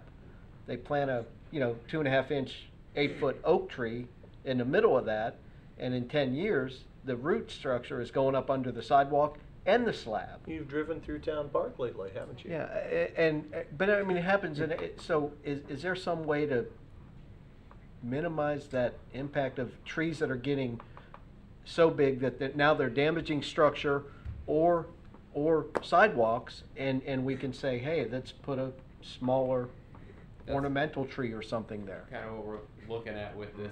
Okay, like we were saying, when you go through the code on this requirement, the smallest lot you got is 7,000 square feet. It never, the code, they never really updated that portion for these smaller lots that we're getting. They just kind of said that, what the ratio was. I think that's where we're going to run, could run potentially the problems, which we've kind of already seen, like in Royal Palm, is those trees, getting, small area, and, they grow from, and basically up the driveway. So we still have a tree requirement, but they'd be able to put a smaller tree that wouldn't be as damaging down the road? Yeah, the other thing too is that we'd be, working with more, basically, the thought was create more, here's trees for this type of, the lot area. Basically, that would be the most beneficial. We try to steer them in the right direction in terms of when we see what kind of confinement they have in. And add a tree that's not going to impact. Now, on the other side, you get someone who's, I want this type of tree, and it meets the list. I mean, it's a lot of things they consider, but they also got to look at like where the water line is, because my personal experience, and we moved in our house in '96. And we had that little, 10-foot tall, 2-inch oak tree out front. Well, in 2004, it was a pretty big oak tree in just 8 years. And when it blew over and hit the house, it also took my water line to the house and the sprinkler line. When it uprooted, it pulled those out of the ground. It broke them both. So that's just in 8 years.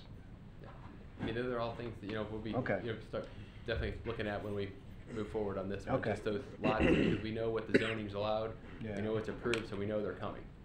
Why don't we hear from the public now? One more question. Mayor, can we ask the chair to come up before the public? Absolutely. If that- I think he should be the first person. Please. Public. Go ahead. Well, Chase has one more Tim, for you. I'm sorry, Tim. One more question. And forgive my ignorance, I should know this after having 2 hurricanes so far, but the tree is destroyed through weather, and it comes down. Do we require that person to replace that tree? Can you speak up, please? I think it's a great crunchy noise. If a tree comes down through a hurricane or bad storm, do we require that person? Now, I know, you always got the issue of someone just cutting it down and taking advantage of the storm, but if it's blown down, are we? That's very difficult to, in terms of, because usually it's blown down, they're cutting it up on there then, so you really you can't go through a neighborhood and count, like in the back there, hey, that tree's down, you gotta meet code. Yeah, you're talking about. In the past I hurricanes, gotcha. after that, we had been, pretty much just the cleanup effort, and, typically, if they came in for a permit, then we knew it was there, but you can drive around some of the areas and see. No, what I'm saying, if a tree is destroyed, they wanna come in and get a permit to get the rest of it out. They don't need a permit in a hurricane. They don't need it, okay. Yeah. All right. I thought you were talking about basically, do we go around looking for trees that are down and tell them you gotta put a tree back in then? No, I'm We saying don't if do- someone's going by the rules and they. Yeah, we help them basically with the damaged trees then. Okay. After the hurricanes, basically, that's part of the fee waivers then, was to get those expedited moved through. Okay, thank you. All right, let's hear from the public, starting from Mr. John Macaluso. Flapjack Johnny. Good evening, everyone. John Macaluso, chairperson of the EAB. First off, I want to thank Tim and his group for putting this together. We worked together as an advisory board. We looked at the options that we saw. We took the existing regulations, and then we massaged it, and what we thought needed to be changed. And that was the proposal that we put in front of you tonight. This is the beginning of putting this tree ordinance, updating it, putting it to bed, and hopefully making the changes for the right reasons. Any questions? Comments? No, I think you guys are pretty much just about spot on making some changes to something that definitely needs some change made. Yeah, it's been a long process, but it's well worth it. There are definitely changes that needed to be made. Yep. And again, by using the advisory board comments, suggestions, and also what the city has in place now, and city staff suggestions on which way to go, I think we have a good package put together. I think that, first of all, I am very, very, very proud of the fact, and this is not us, because it was in place a long time before all of us. I'm very proud of the fact that the city itself is proactive in wanting to have an environmental advisory board to address these things in the first place. And second of all, of course, we want to thank all of you, because this was not us driving the bus, it was you guys. But this is why we count on you. Appreciate it, thank you. And they have other projects just like this, that I'm sure we'll start grinding some sausage here. That and- is and scary get good. some winners. Mr. Mayor, I'll pass those sentiments on to the board. Please Thank you do. very much. Thank you. Who else? Board. Anybody else like to speak to it? Anybody other than Derek? Come on, Derek. You don't like trees, do you? Some people say that, but first I'd like to say I am a bit under the weather too, so I feel everyone's pain who's also that condition. But yeah, so I think I appreciate everyone, the AB and of course this workshop committee for coming together for this issue, because we all appreciate trees for the benefits they give, which of course are not just physical health, but also mental health and happiness of the people of the city, and of course improving our air and water quality. Just to point out a few reasons why we are trying to increase the number of trees, or at least that was part of the intent, I believe. I just want to cover a couple things that were maybe skipped over, or not just skipped over, but like didn't fully get clarified, I guess, in what our proposal was, because again, it's just one meeting we've been talking about for a couple of years. So maybe the final thing that was on the PowerPoint that Mr. Berman just gave could have mentioned a couple things, although I appreciate him doing that. It's just the PowerPoint wasn't actually on the agenda today. If you guys, I mean, you didn't have a copy ahead of time, right? So I didn't have a chance to really see what he was going to have in it to, you know. So I wish we can maybe make an amendment to the current agenda, so I can share that, you know, these ideas, because that's useful for the public participation and a lot of other people who do want to, you know, have ideas that aren't just the EAB, because, you know, a lot of people in the citizen. A lot of residents in Port Orange do want to contribute. But the main thing, the takeaway I want to say is that I would like the city to do the private protected tree new classification, and that I think was somewhat mentioned. Again, I apologize because I didn't have the PowerPoint in front of me ahead of time. But basically, so we have the historic trees, we have the specimen trees, and then the other kind of 6-inch or greater trees that were mentioned. Of course, I would like to see it in the entire area. I think it was mentioned by staff just in buffers, and I think that point was kind of possibly lost, you know, or in translation, because I think the board at some point wanted like all 6-inch trees to either be surveyed on a property or, you know, possibly to some degree mitigated for. Because if you clear a 100-acre lot, 85% of it, and it just had trees that aren't on the specimen or historic list, essentially then we aren't making that improvement. What I'd like to see is the improvement for all trees that are 6-inch or greater, including the ones not in the buffer. So the buffer thing was not necessarily what the initial thing that, you know, I thought we were going to talk about. But again, I do appreciate all the other things. The only other one was about the slash and burning. We didn't cover the burning part, and I'm hoping maybe we can just have something in there that discourages burning of the wood once a lot is cleared. I think a lot of people would be more, you know, happy with that. You know, just like we don't like burning tropical rainforests. I hope we value our forests just as much. So thank you so much. And of course, come on, Sarah. I just want to mention too that this being a workshop, all of this will actually come up again as we handle each item. It will. Moving forward. Sarah Jones, 44 Woodfield Drive, 32129. I want to reinforce what Derek requested, that on the final agenda, even if you have to adopt it later, that when material is presented, like the PowerPoint that Tim Berman did, which was not in the agenda as it's posted online, that it be added to the record. Because I have a real problem when you try to go back and reconstitute what happened, both with something that is just at the meeting and wasn't there, or when gentlemen hand out pieces of paper to members of council. But in this, and so I want to reinforce Derek's request that that material be added to the online agenda or minutes, somehow get it in there. Noted. Thank you. Thank you. Anybody else? Back to us. Any other comments? Jake, you need direction from us on any of this? I don't. I just would like to ensure that council knows that the EAB pretty much concurred with this. I think it was a compromise, most of which we worked through in I think it was July. Yes, John, the July EAB. So this has been on the ticker to come to a workshop for a couple months now. It's just we've been pretty busy. So the information was decided upon by the EAB in July. And as you had stated, this is going to come to council as an ordinance in the near future for additional discussion. And I have noted on occasion that things get handed to council or posted, and we'll let you know how we get that back into the agenda for historical reasons. And just a note, I can't believe that there's any way in the world that all of this will come back at us all at one time. The ordinance? Just the 18 proposals, I can't imagine you'll be rolling all those out to us at one meeting at one time, would you? Yeah, yes, the majority, That's the gonna majority be- of what's on there, absent you saying to the otherwise, will be on the ordinance. Okay. With the exception of the things that Tim said that he's gonna continue working on. Okay.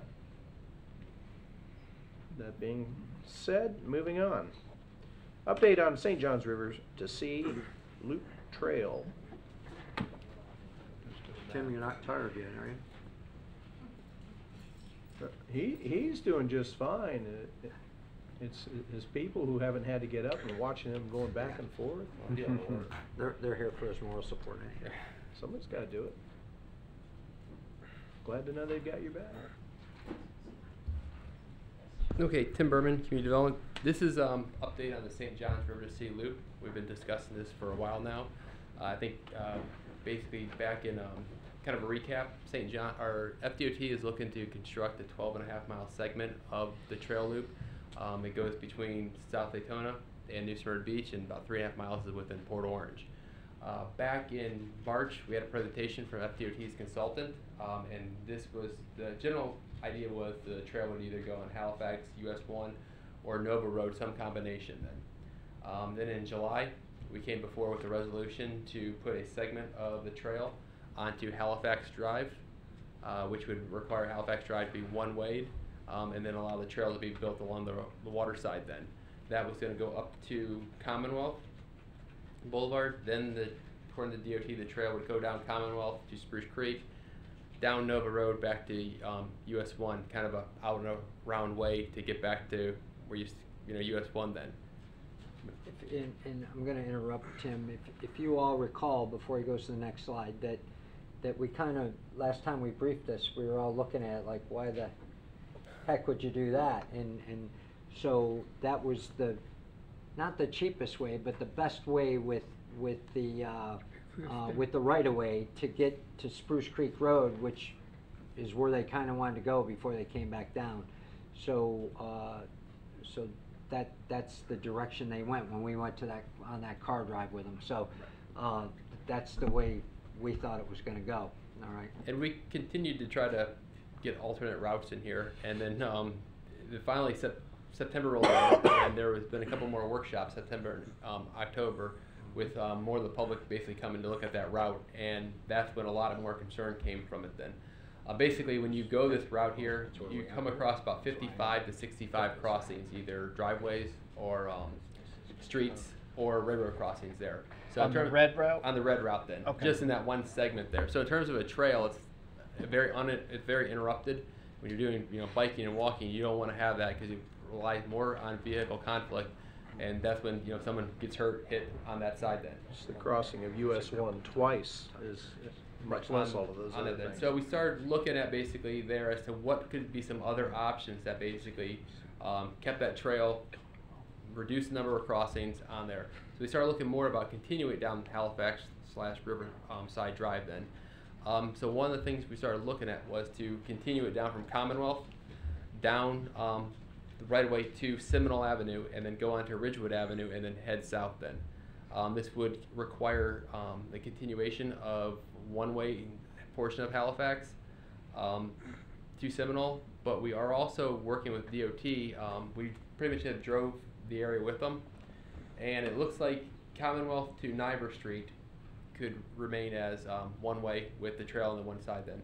But then from Niver Street to Seminole, when you drive through there, you can see this graphic here, there's 50-foot right of way, and we do have existing 4-foot sidewalk on one side, which we're not going to need if you got a minimum 8 to 12-foot trail in that area then. So we've basically proposed that DOT is to keep this as two-way street with basically looking to do possibly a road shift and then get the trail on one side then. So we can maintain the two-way traffic in there, not impacting that neighborhood when you've got homes on either side of the road, but get the trail to go down through there. This area right here then, right before Seminole, if that area becomes tight, there is some unused or unimproved city right-of-way that we have. Basically, that could possibly be used cleared to bring the trail back on the river there. We actually have a development project coming in. It's the property on Ridgewood where there's the wall. There's looking to do some townhomes. I think we've mentioned that a couple of times before. That project looks like it's coming forward then. So we may be able to work with them in order of getting some more right-of-way, or actually getting a portion of the trail built ahead of time then. So that could help us kind of put that link together then. So this is a, like I said, an alternate route that just came about in early October. So we wanted to kind of bring it to council to see what kind of feedback you had on this. In terms of the number of crossings, it eliminates it significantly, makes a trail, and also keeps it too more on the in the river district in terms of what we're looking for. And where it comes down here at Seminole is where we got a number of commercial properties, which hopefully could redevelop due to this trail being on there then. So I think it's something that we definitely want to look at. And again, the way it's going, FDOT's doing a study, so they're doing a lot of looking at it. Then we just have to take the initiative to propose ideas to them, which we continually do. And we got an email from today that they'll be looking more into this one about the two-way, which we're going to try to push then. Then this would be kind of what the alternate route would look like then. As you can see, it would be a more linear trail along the waterfront in the river district versus going out and around then. And then the other item that was discussed, which initially was kind of put off the shelf then, and we kind of kept on pestering them basically, was the overpass pedestrian bridges. So we've got basically into the route discussion, which is being evaluated is the pedestrian bridge option over Dunlawton Avenue. That one will be contacting Brendan Galbraith at Campfish because that's going to impact that one. He's aware of the trail, but we'll need to talk to him about the pedestrian bridge going across there then. That would help, versus bringing them onto that intersection in Dunlawton and Ridgewood. The other areas where there's some discussion is that the trail essentially kind of does a loop around from South Daytona to get back into Port Orange and comes down Charles Street.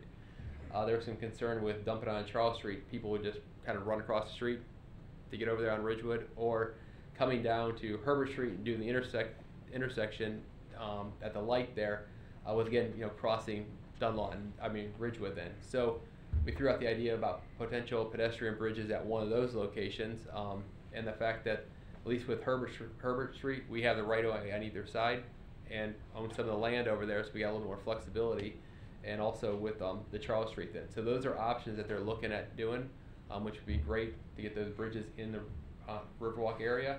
Plus would give an opportunity, I think, with council wants to in terms of entry signage and stuff like that you'd get with those then. So we've got those back on the discussion when they were originally off, so we're going to keep pushing on those then.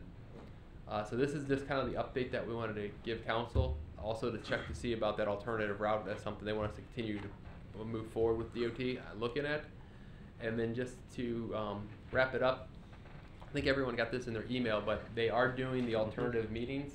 We have one in Daytona and one in New Smyrna Beach. I think Bobby mentioned that at the TPO update last week then.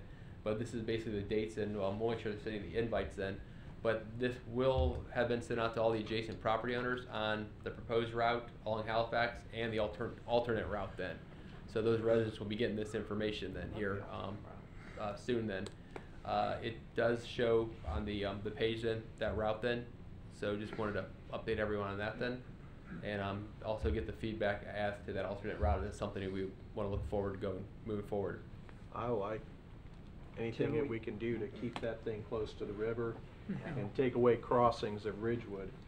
Will you send that brief with your wording to all council and pay particular attention to Councilman Ford, because something tells me he's going to get a phone call on or about the 14th or 15th after this, in support or not, but otherwise, there's going to be a couple lovers and a couple haters of that going all the way down Halifax. So. Comments, questions? I personally like the alternative route. You're right, it does, well, one, I feel it'd be safer because it's more linear and you have a lot less crossings. And it kind of keeps you in that area where they want you to be, and it's more direct rather than going up Spruce Creek to Nova and then coming back and you're crossing Nova, you got to go to Ridgewood. So alternate route is definitely something we should consider. And it's still, I think we got to keep pushing for those pedestrian bridges, especially at Dunlawton and even on the new location in Herbert there, if we have the room to do it, because that ultimately would be safer as well for people getting over. I agree. I like the alternate route much better. I'd like to keep all of this over on the east side of the state. I think it would be spectacular.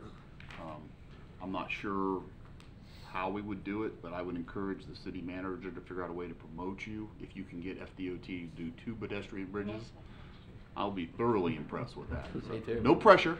Yeah, thanks. Maybe a better parking spot or something. I don't know, but just saying, that'd be pretty awesome. You can pull that off. Parking spot on Charles Street. There you go. You can take the bridge over. Yeah. Yeah. Other comments, questions? Like it. Okay. I I would, Just one. go ahead. Just one Chase, question. no. Does this, having the trail in front of the homes will have any impact, plus or minus, to home values, excuse me, to the I think values? basically having a trail typically shows home values go up. There's already an existing sidewalk on there, and if you go down there on a weekend, Councilman Ford can speak to this. I mean, you see people walking on the roadside already that are down there.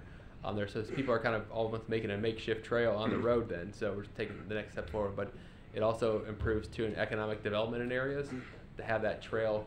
Again, this will link from New Smyrna, so it gives the opportunity for people to come over from the west side. The park and basically ride the bikes then, they would normally not do that in the past then. Yeah. So I think it's a no-brainer where you've got the alternate route. I think the intent was see how it goes at the workshop meeting then, and then we probably would come back with a similar resolution, just the option, so we know the options moving forward then.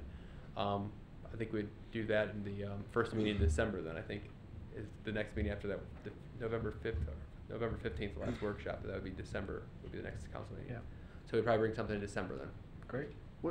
At what point, and maybe forgive me if you've already been working on this, but at one point do we try to loop in every single resident that lives on the border of this proposed trail to bring them all together and really kind of let them dig into what's going on and vice versa? And because those are, thinking about Chase's comment there, 99 out of 100 may absolutely love this. I think they will. I think it's going to improve property values. It's going to reduce a lot of the traffic that's undesired along that corridor and really make a lot of positive impacts. But I get there's still going to be some folks who have concerns, but I just want to make sure that we're well ahead of that. So DOT, basically, we got the list of everyone that they sent it to, which is all the adjacent property owners to the trail. So that is going out now. Great. I think we had some discussions after that meeting on the 14th or 15th, maybe having a public workshop then for just the city employees down, city residents down at the chamber, maybe something like that, to go a little bit more in depth on that then. They kind of go over the benefits that, also too, there's been a lot of concerns regarding traffic speeds down that area, so it also gives us a chance to do some traffic calming in that, on that segment then with the one-way and stuff like that then. Yeah, I would appreciate that, and I would ask that a lot, I'm sure you will, a lot of communication is with those people, because the fact is, there's going to be a lot of people driving by their homes. And people like their privacy, so We'll I have, just don't want to catch them off guard. Staff at both those meetings then, so we'll be, there to Both take questions. FDOT meetings. So that would be a good initial judge of if everybody comes out and says no, then we know we got a big problem, right? Yeah. So, No, they hate the speeding more. right. All right. Anything else? Anybody from the public want to make comments? There being none, that brings us to the LED light, street light updates.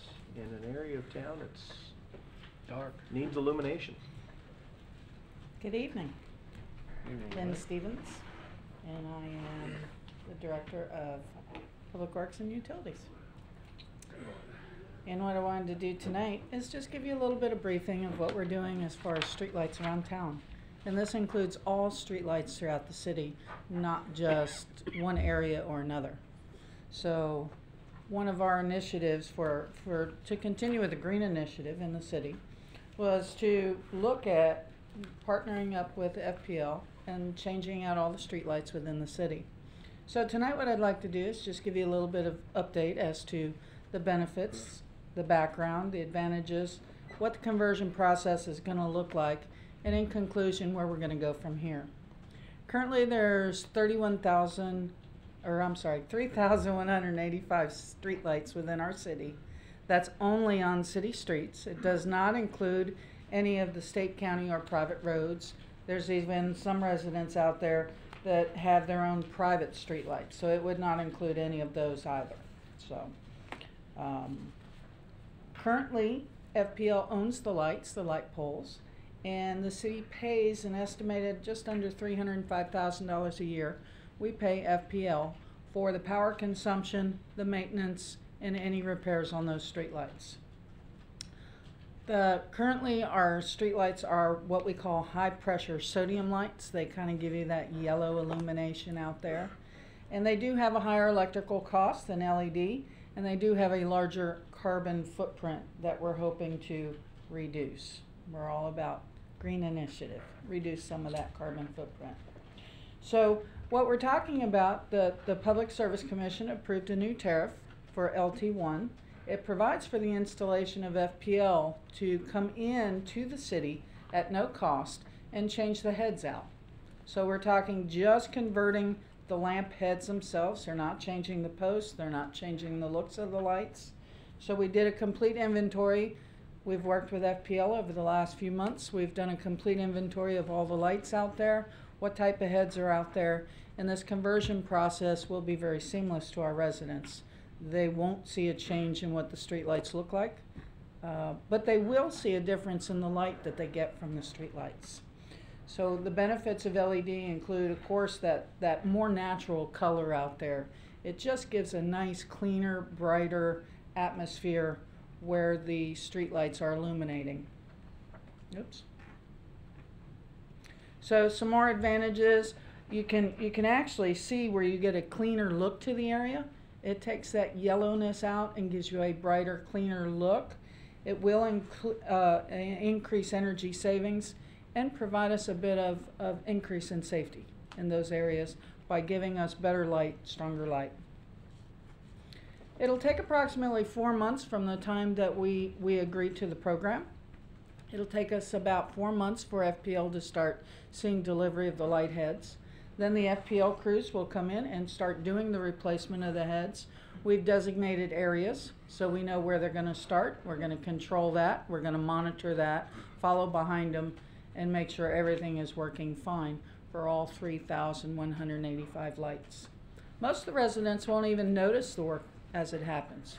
So you'll not even notice it. As a matter of fact, when we first started talking about this, FPL was doing the change up in Palm Coast, and I happened to be driving down the street, and I'm driving down one of their major thoroughfares, and all of a sudden it went to a very bright light in the street, and it was very, very noticeable. And I happened to mention that to FPL, and they said, yeah, that was one of the areas they were transitioning to the LED lights. And it was very noticeable. It was very good for traffic, for nighttime driving. It was much better. So again, it'll be very seamless. Residents won't notice any difference. They'll go up there, they'll change the head out, and move on to the next one. FPL's estimating it'll take about 8 months to complete the entire city. So I do want to bring to your attention there are certain roads that are not going to see the light change out, and those would be the state roads, such as Peninsula north of Dunlawton, of course Dunlawton. You have Ridgewood is a state road, and Nova Road. So those are streets that will not see these new LED lights unless FPL and the state come to the same agreement. Same with some of the county roads that we have out there, Williamson, Airport, Clyde, and Reed Canal Road. Those are also areas that it is up to the county and FPL. I know that the county and FPL are in negotiations right now, so they're also looking at the same program. So hopefully we can have all the roads in our city to be LED. FPL doesn't work on some of them on the metal poles themselves, and that's why you won't see them on most of the DOT poles, because they're metal poles and FPL won't work on those. We're also looking at increasing some of the intensity or wattage in some of the areas. These are some of the streets where we're going to increase the wattage to give us better lighting in those areas. We've also looked at some of the streets where we're going to install shields, light shields, so that it doesn't interfere with the public living in the area. So we've taken that into consideration as well.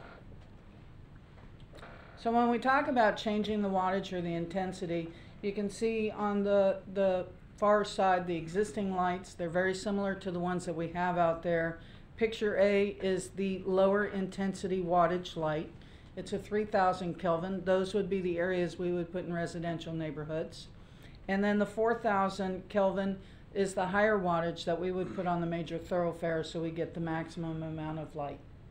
But it does give us a much better lighting on our streets and our sidewalks. So, bottom lines, what's it cost? There is no cost to the city. We already pay for the street lights for FPL. They already do all the maintenance, so they're under the new tariff, able to make this change at no cost to the city. So it is part of our green initiative. We want to be a good steward of our environment. It does reduce approximately 800,000 kilowatts a year in power consumption, which winds up being about 561 metric tons of CO2 per year that we reduce. It also compares to removing about 119 cars off the road. So it's a very good program to do. Again, it gives us brighter, cleaner light, gives us better safety for our pedestrians and our traffic. That's what I have for you. My question would be, I mean, it's great, but once the conversion is done and we're saving all that electricity, is our payment to FP&L going to go down a little bit? Very little. 'Cause some of it's based on power usage, correct? Well, and it's also to help repay for some of that infrastructure. So there is a bit of a cost on FPL side. So there is a higher, you won't see any change in our annual cost to FPL, but you won't see that significant of a decrease either. Well, they gotta pay for Larry's retirement, that's the Sure. big Okay. But it's not gonna cost us any more money to get better light and be a good steward of the environment. Perfect. Let's hear from FP&L. Because he just happened to be here. That guy Still. who's been with them for 36 years. For quite a while. Good evening, Mayor, council members. My name is Larry Volanek, Regional Manager with Florida Power and Light. And it has been a pleasure to work with staff, Lynn staff, with the City of Port Orange on this project. And I will tell you that Christine Martin has done the most extensive research on every single fixture of any of the cities in the state of Florida that we've been working and doing the conversion project on. They've looked at it in a very good manner where in some areas where they want to increase some of the lighting, as Lynn had mentioned, that's going to be a great way at this time to go ahead and do that on some of those roadways. And the question about the cost of the lighting it has three different components. One is the fixture cost, and these fixtures are more expensive. Absolutely. So the fixture cost is higher, the maintenance is lower, and also the electric use is lower. Okay. So all intents and purposes, if you were to change like for like lights, the bill would actually tip down a little bit, but this gives you the opportunity also to enhance the lighting in some areas where you need to, and overall kind of use those savings to make those changes. And the great thing is that you're still probably going to have a slightly lower bill.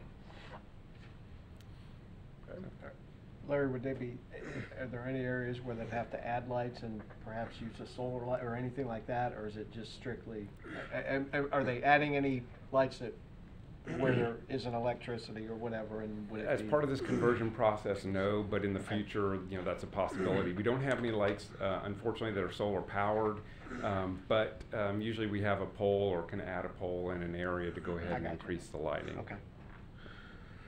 Any comments, questions? I love the idea. I'm 100% support it.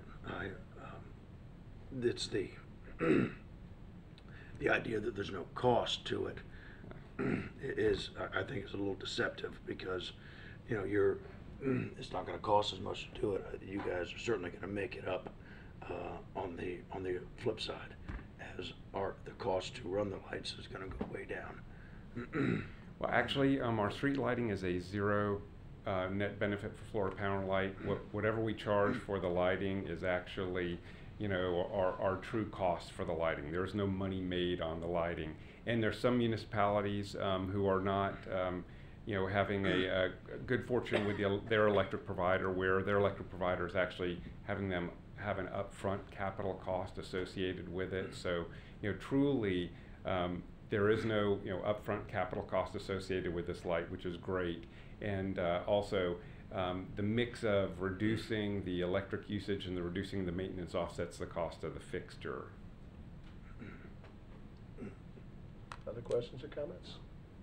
But I do like the fact that you can write the pole number. If there's a light out, you can write the pole number down, because I've done it, and send it in or just called, and within, usually, like, if it's not a hurricane, usually like within 5 or 6 days, it's fixed. And I like that we're able to do that. And just one other fact is I encourage all municipalities to move kind of quickly to signing a contract on this process, and I'll explain why. Miami-Dade County and the city of Miami, they have a combination of 72,000 lights. They are actually host of the Super Bowl, and their goal is to sign the contract kind of in December time frame, and by 2020 we have to have all those lights done. So we use multiple manufacturers, but all these lights are built to order. So you know, the best thing to do is try to get ahead of the big dog in town or in the state, so that we can go ahead and get those done. So, and if you can drive in different areas, you can drive in Edgewater, you can drive in. I'm thinking Oak Hill's had a few, has had some done. Holly Hill is starting the project. Palm Coast has done the project. Jake, you need a pen?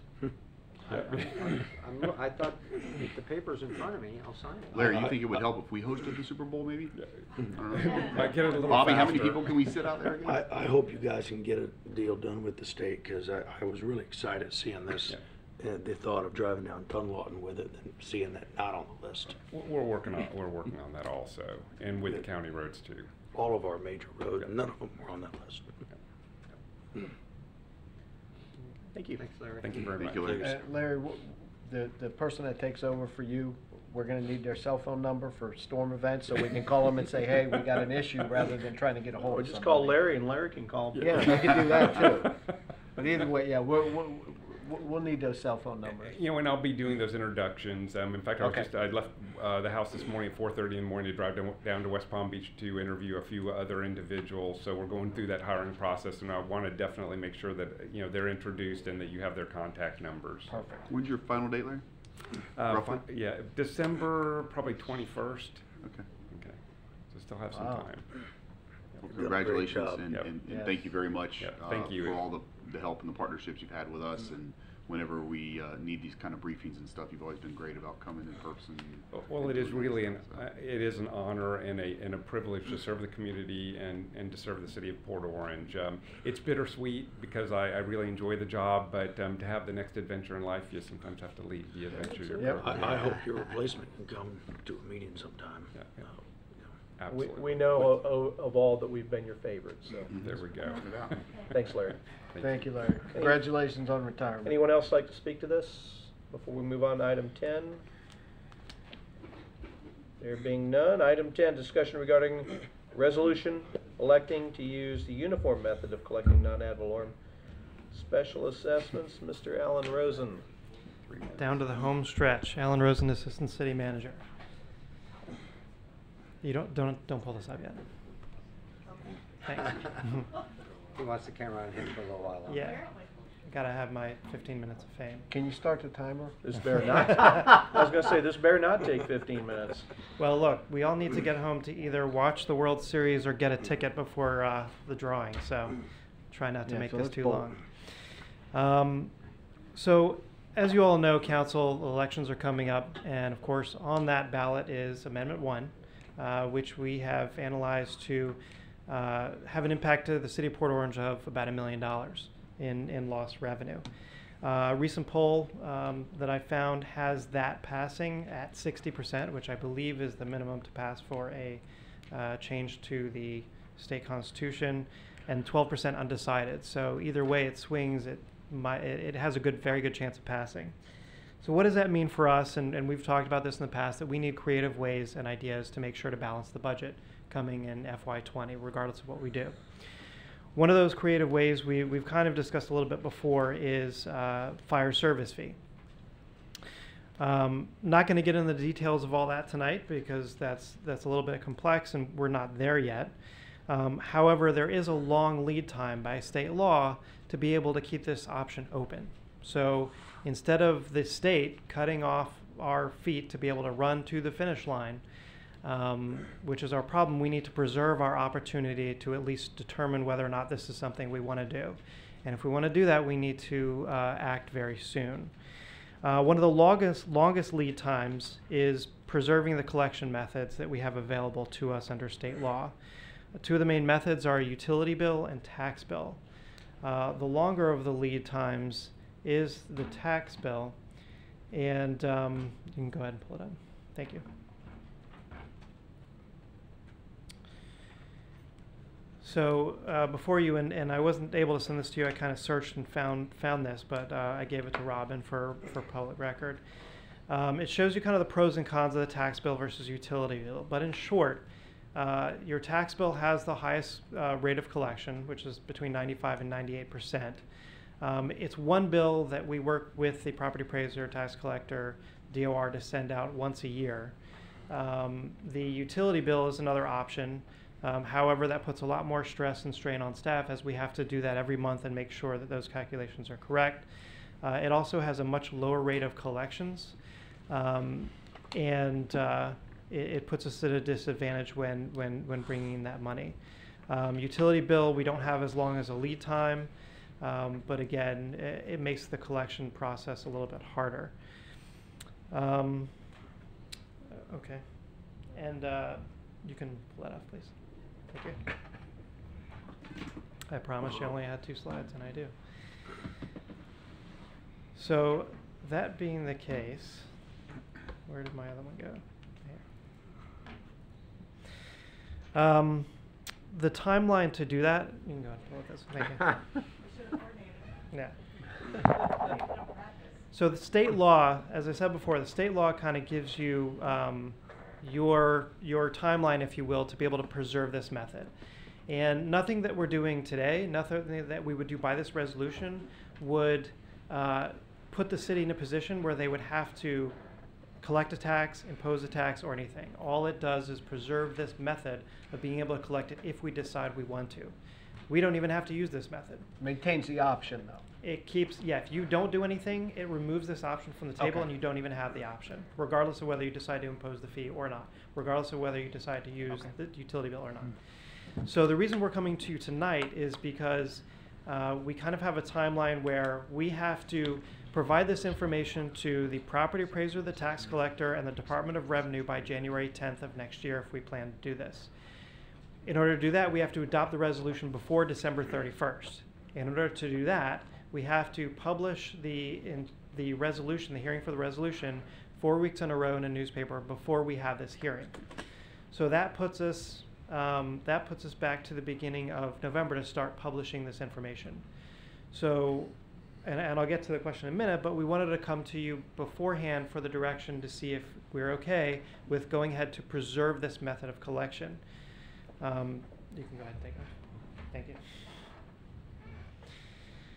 So keep in mind that, as I said before, the overall approval of this resolution doesn't mean we will impose any fee whatsoever.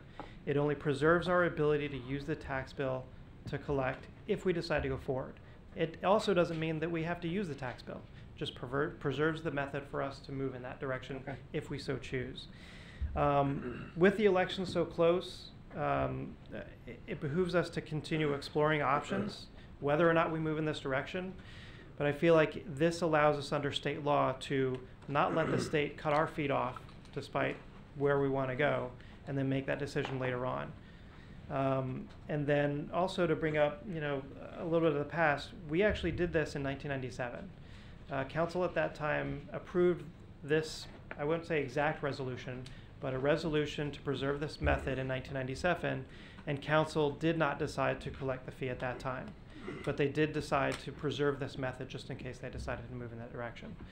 So again, what staff is requesting tonight is okay to move forward to put this in the newspaper, have this public hearing. Even at that time, you can decide, you know what, it didn't pass, we don't really want it.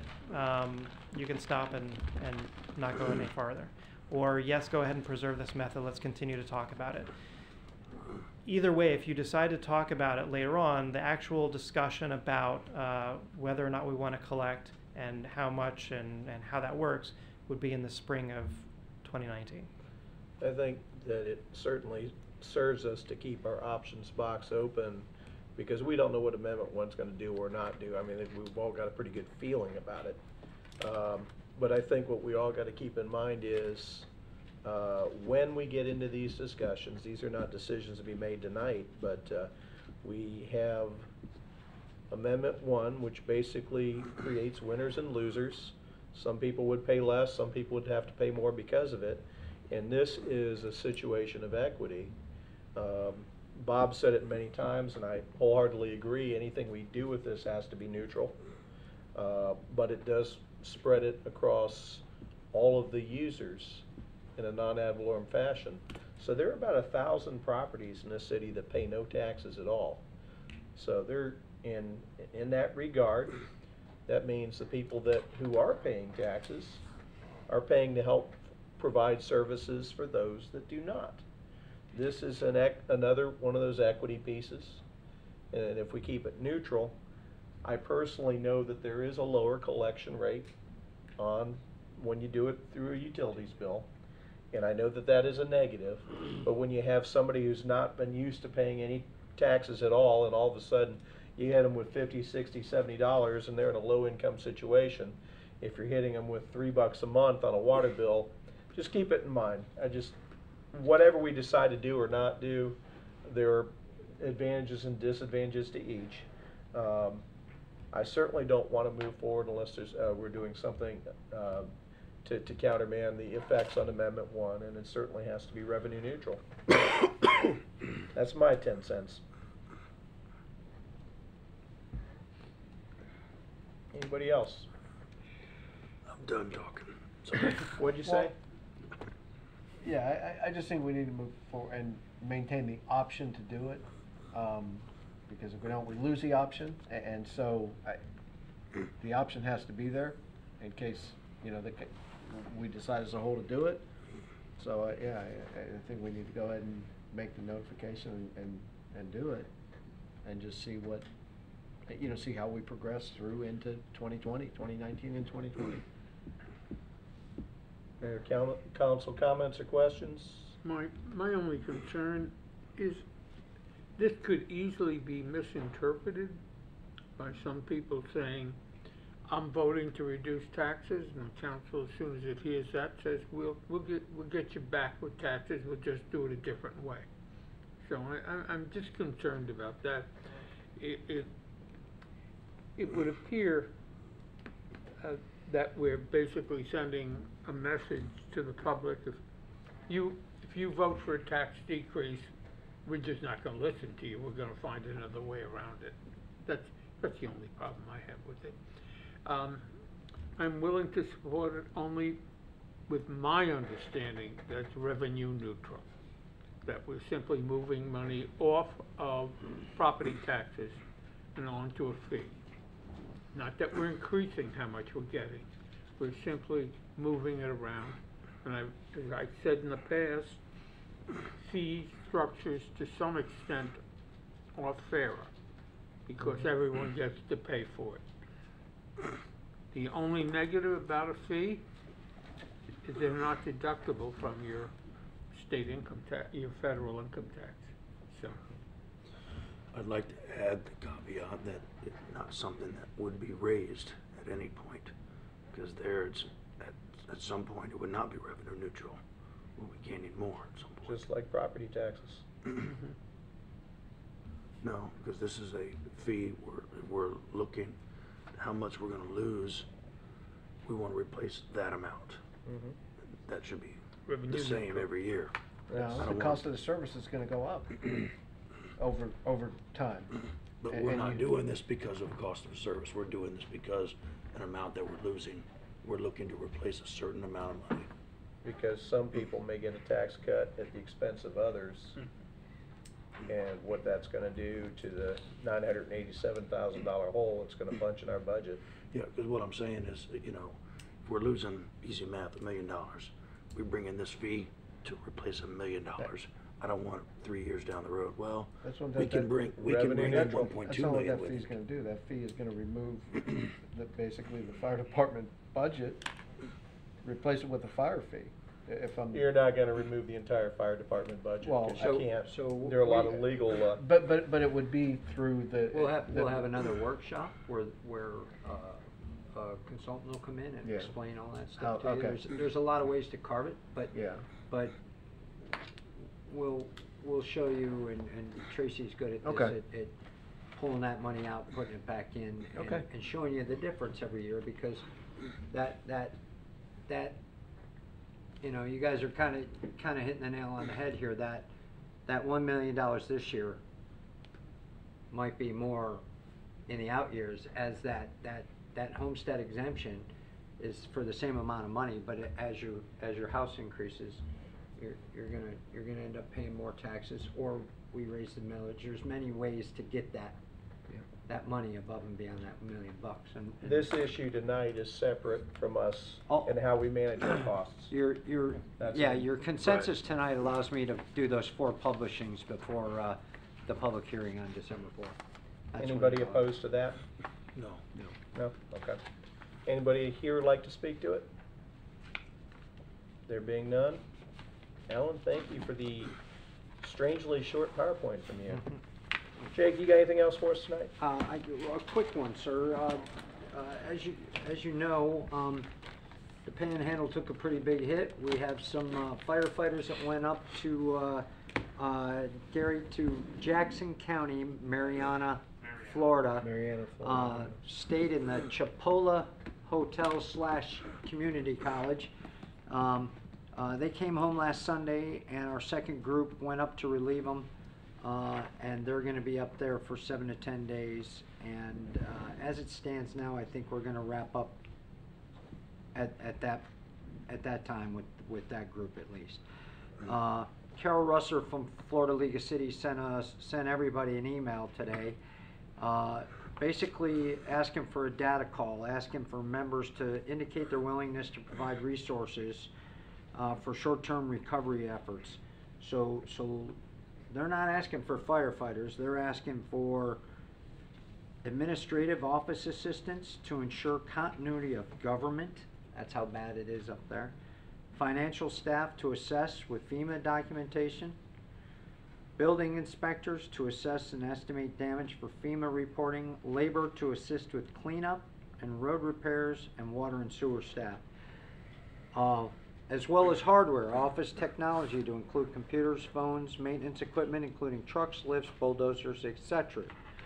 So I've asked Alan later this afternoon, so he hasn't got to it yet, and Jamie Miller to gather that information and provide me what our department heads think they might be able to afford to give. And I'll try to give you a list on the at the next council meeting for consideration. I will admit that probably anything will impact our city. So the question is how much pain does Port Orange want to take to support our neighbors up in the Panhandle? We've already given a little. That's the good news. There are cities that haven't, for reasons that I'm not gonna, you know, they all have their own reasons. But we were able to provide. And I think we can squeeze at least a little more blood out of the turnip, if not more than that. So I'll have that list of who's available, what's available, and the impact. Obviously, if we send 2 building inspectors, that would set us back an arm and a leg, because we're already contracting out additional building inspectors just to get our job done here. But things to think about.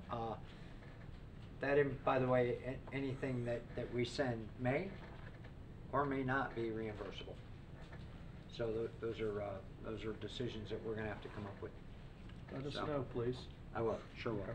And if I can let you know sooner via email before the meeting, I'll let you know. That's all I have, sir. All right. Anything else coming for us this evening? just a scheduling note, because of the way Tuesdays fell. We have a 5th Tuesday in the month, so we are not meeting next week. We are not meeting the following Tuesday because that is election day. So you got 2 weeks to get your voting done. So we are meeting the day after election day, Wednesday, November 7th at 6:30 will be the next time that we get together. Perfect. With that, everybody go vote and have a good evening. Now 6 o'clock.